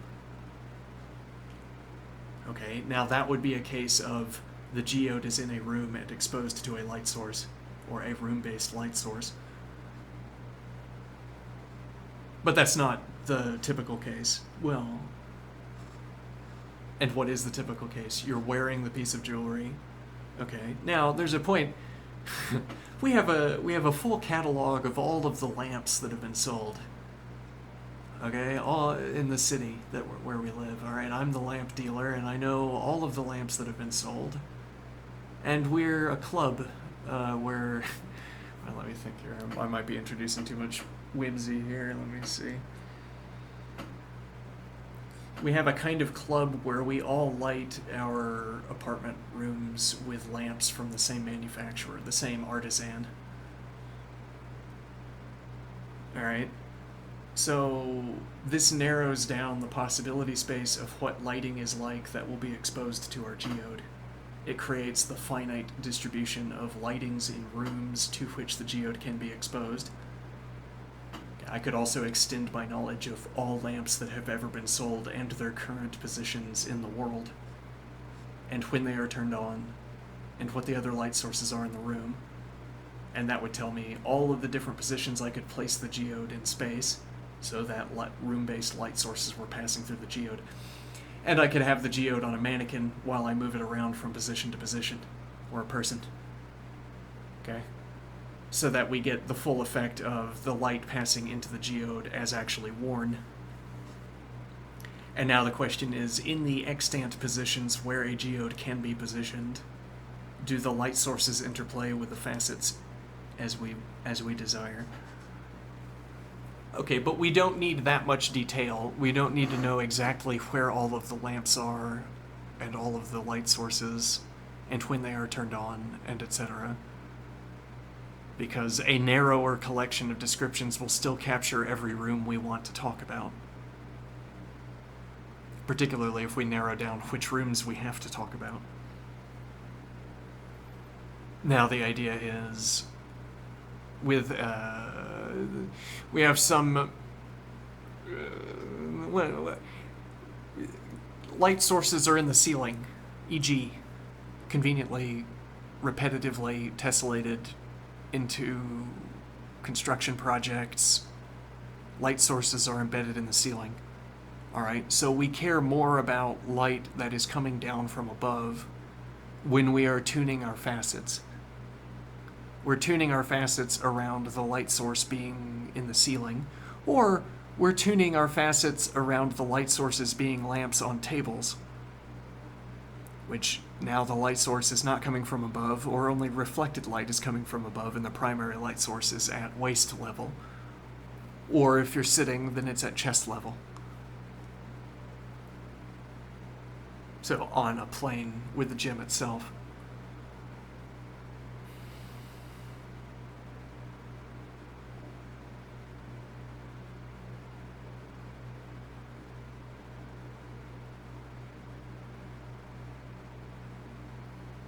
And each of these well, okay, and in another style, in another fashion, the light sources are on the ground. Now that would be a real trick. You have a club where the light sources are on the ground, and your jewelry sparkles the most. Everyone else's jewelry looks dull. All their gems, they don't sparkle, because they're all expecting the light sources to be in the ceiling. Their facets are wrong, and yours sparkles. You have home field advantage.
The light source is a net on one of the conchoidal fractures.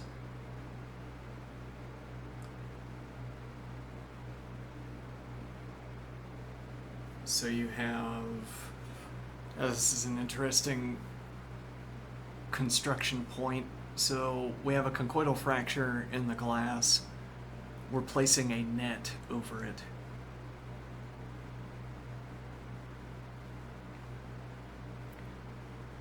And I can choose points, so it's like a coordinate grid. Yes, and well, it could literally be a net, and that would, the mechanics of the net would establish the coordinate grid that we want to talk about. Or we could have a virtual coordinate grid and utilize the virtual coordinate grid to select positions on the conchoidal fracture. So the reason we want the virtual grid is that we can design a pattern in the points in the grid and then project those points onto the fracture. Okay, now, so, or if it's a net, then the net can also be the substrate for electricity. It could be the wiring between light sources, where presumably the light sources would be on the nodes.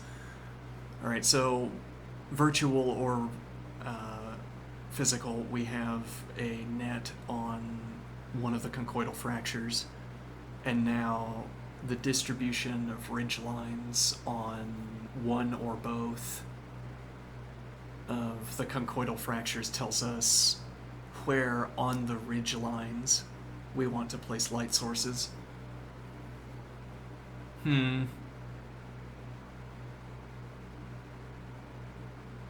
So we read the conchoidal, we read one of the two, the forward-facing conchoidal fracture, the ridge lines embedded into it,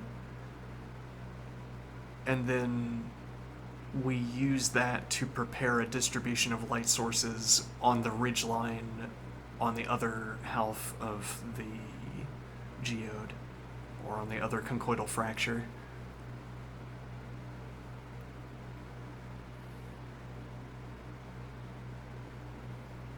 And we're wondering,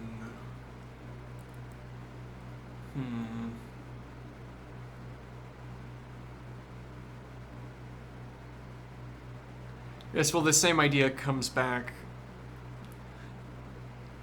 If we had such a theory of relations of tuples that contain conchoidal fracture ridgeline position A and corresponding conchoidal fracture position B, ridgeline position B. Let me think.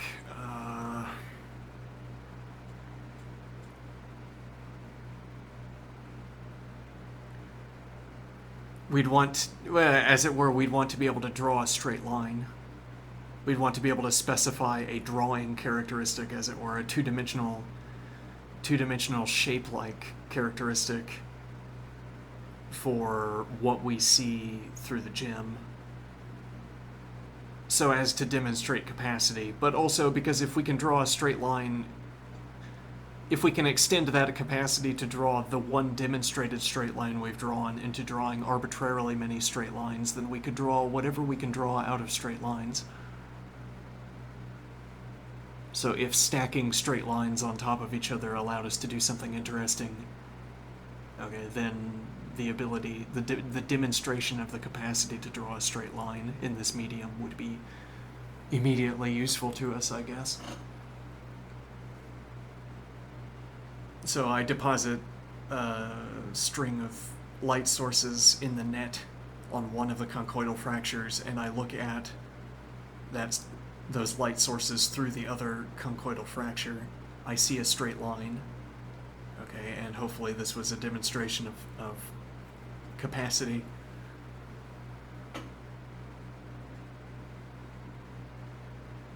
Well, as if it interested us to see stacked lines, then perhaps we could generate stacked lines by, what's the word?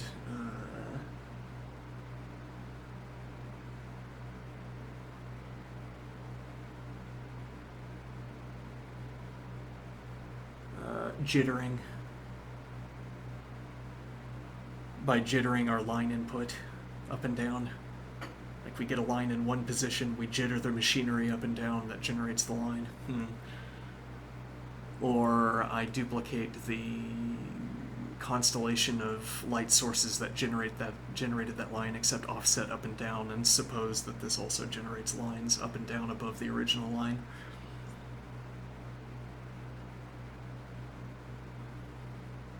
It wouldn't be stacked parallel lines that we're trying to bring about, presumably. It would be some other characterizable regularity.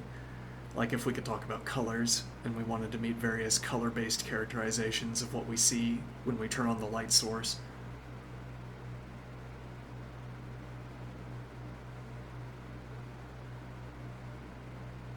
Yeah, but this all seems ad hoc as well, as putting an LED into the conchoidal fracture also seems ad hoc in a way. Or rather, this is ad hoc in the same way that suspending a metallic fragment through magnetic levitation inside the conchoidal fracture and then heating it up seemed ad hoc. Or we're using the word ad hoc to point at the same thing that we pointed at when we said this was a bad example. That suspending the metal fragment was a bad example. Having a net where having a net where we're choosing ridgeline positions on one half of the conchoidal cavern as the output of a function that takes as input the ridgelines on the other conchoidal half, but it's like there is not a common pattern between the two to make any connection. Like, what could motivate a relation, a tuple, that takes one position on one conchoidal fracture ridgeline and chooses a position on a ridgeline on a different conchoidal fracture?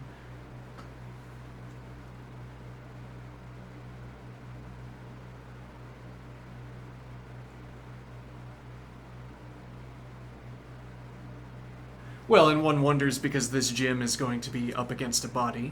Whereas if this gem was suspended and we could put a light source, if this gem was suspended and...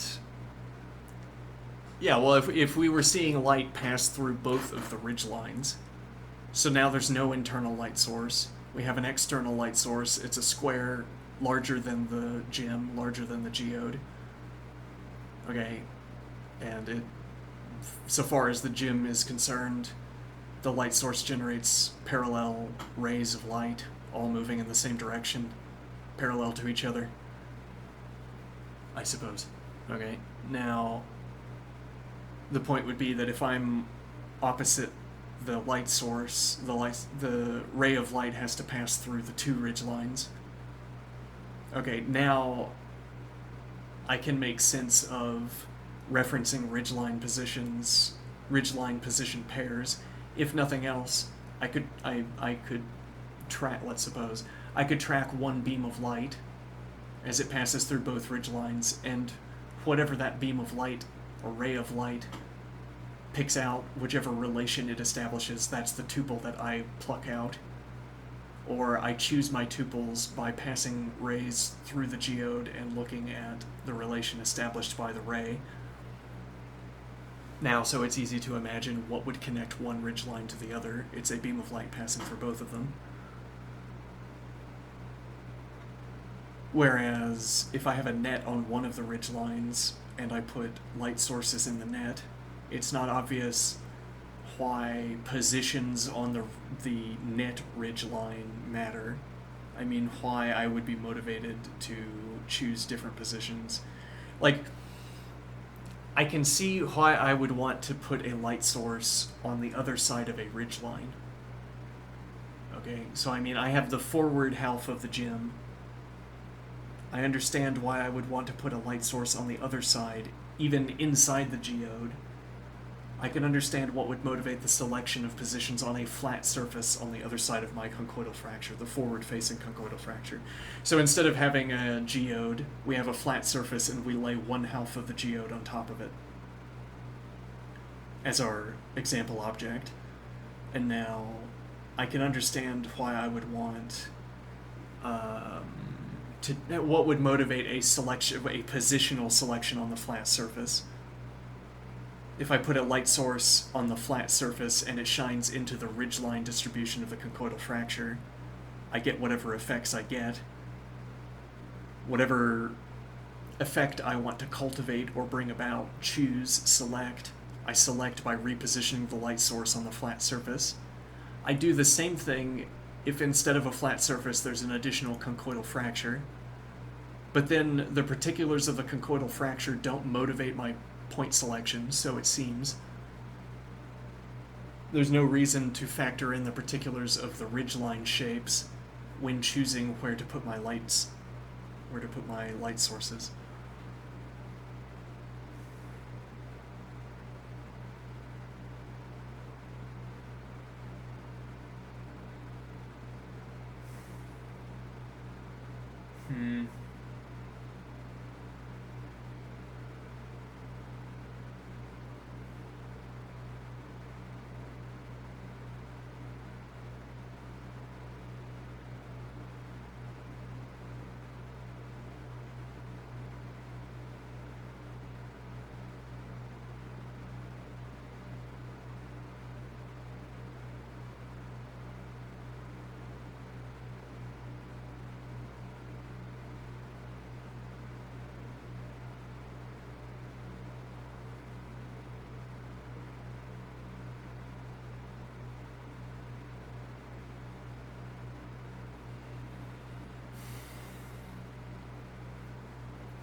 It's fun just to think, you know?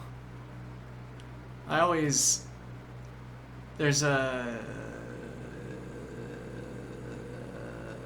There's a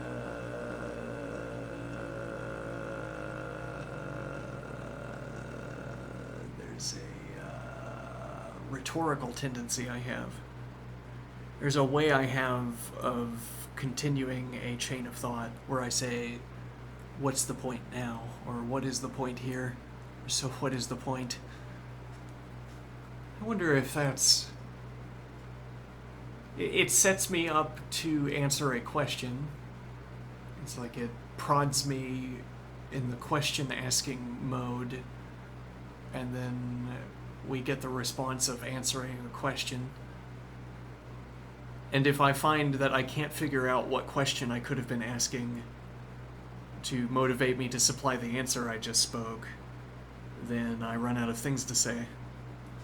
Whereas if I'm just freehanding constructions to see what I'm motivated to think about when looking at a construction, then there's less pressure. I'm not going to hit a point where a skeptical interlocutor says, you know, so how do we profit by this?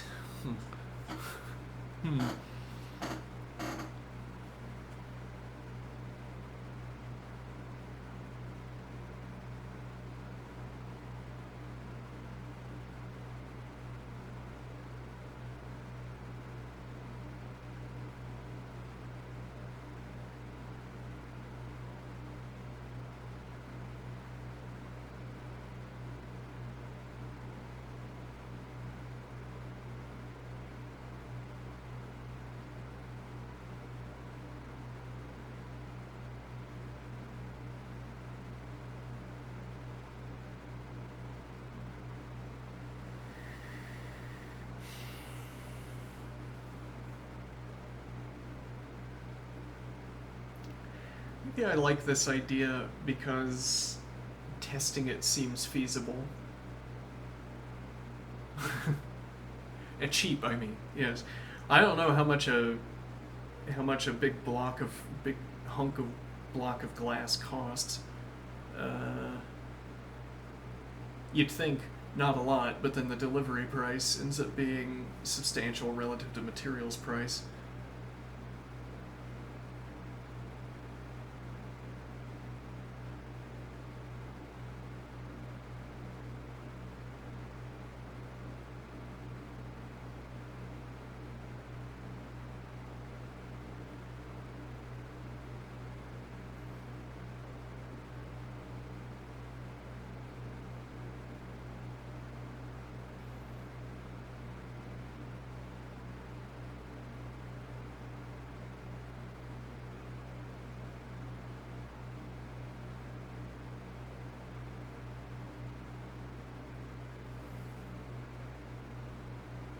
I like the idea. There, uh, this offers an experimental approach that is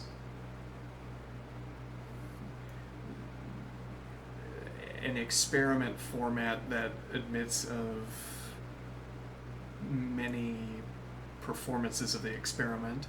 I mean that I don't know anything about conchoidal fractures. Okay. I don't know regularities and how they form. I don't know how to map input percussion into glass to conchoidal fractures, and yet I'm confident that I could set up the same, well, what I call the same percussive inputs to glass repeatedly. The idea that you could generate an enormous amount of data by taking cubes of glass, or, well, hunks of glass, cracking them in the middle, scanning the fractures, then remelting the glass back into its shape, cracking it again. This is a free data source. Well, not free, but so much data to work with.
I like a dash of RGB coloring in my computer setup. Sometimes I think I want my computer setup to look like the fair, to look like the carnival, with with the carnival with its absurdly dangerous dense packings of incandescent light bulbs of varying colors. Dazzling, even before they inevitably catch fire due to faulty wiring.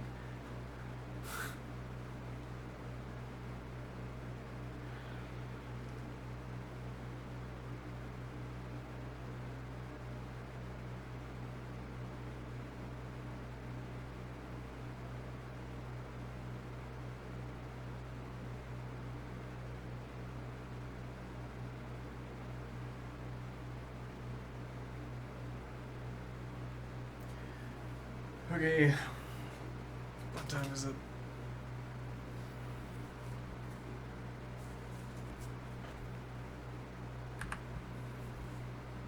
Mm-hmm.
you later.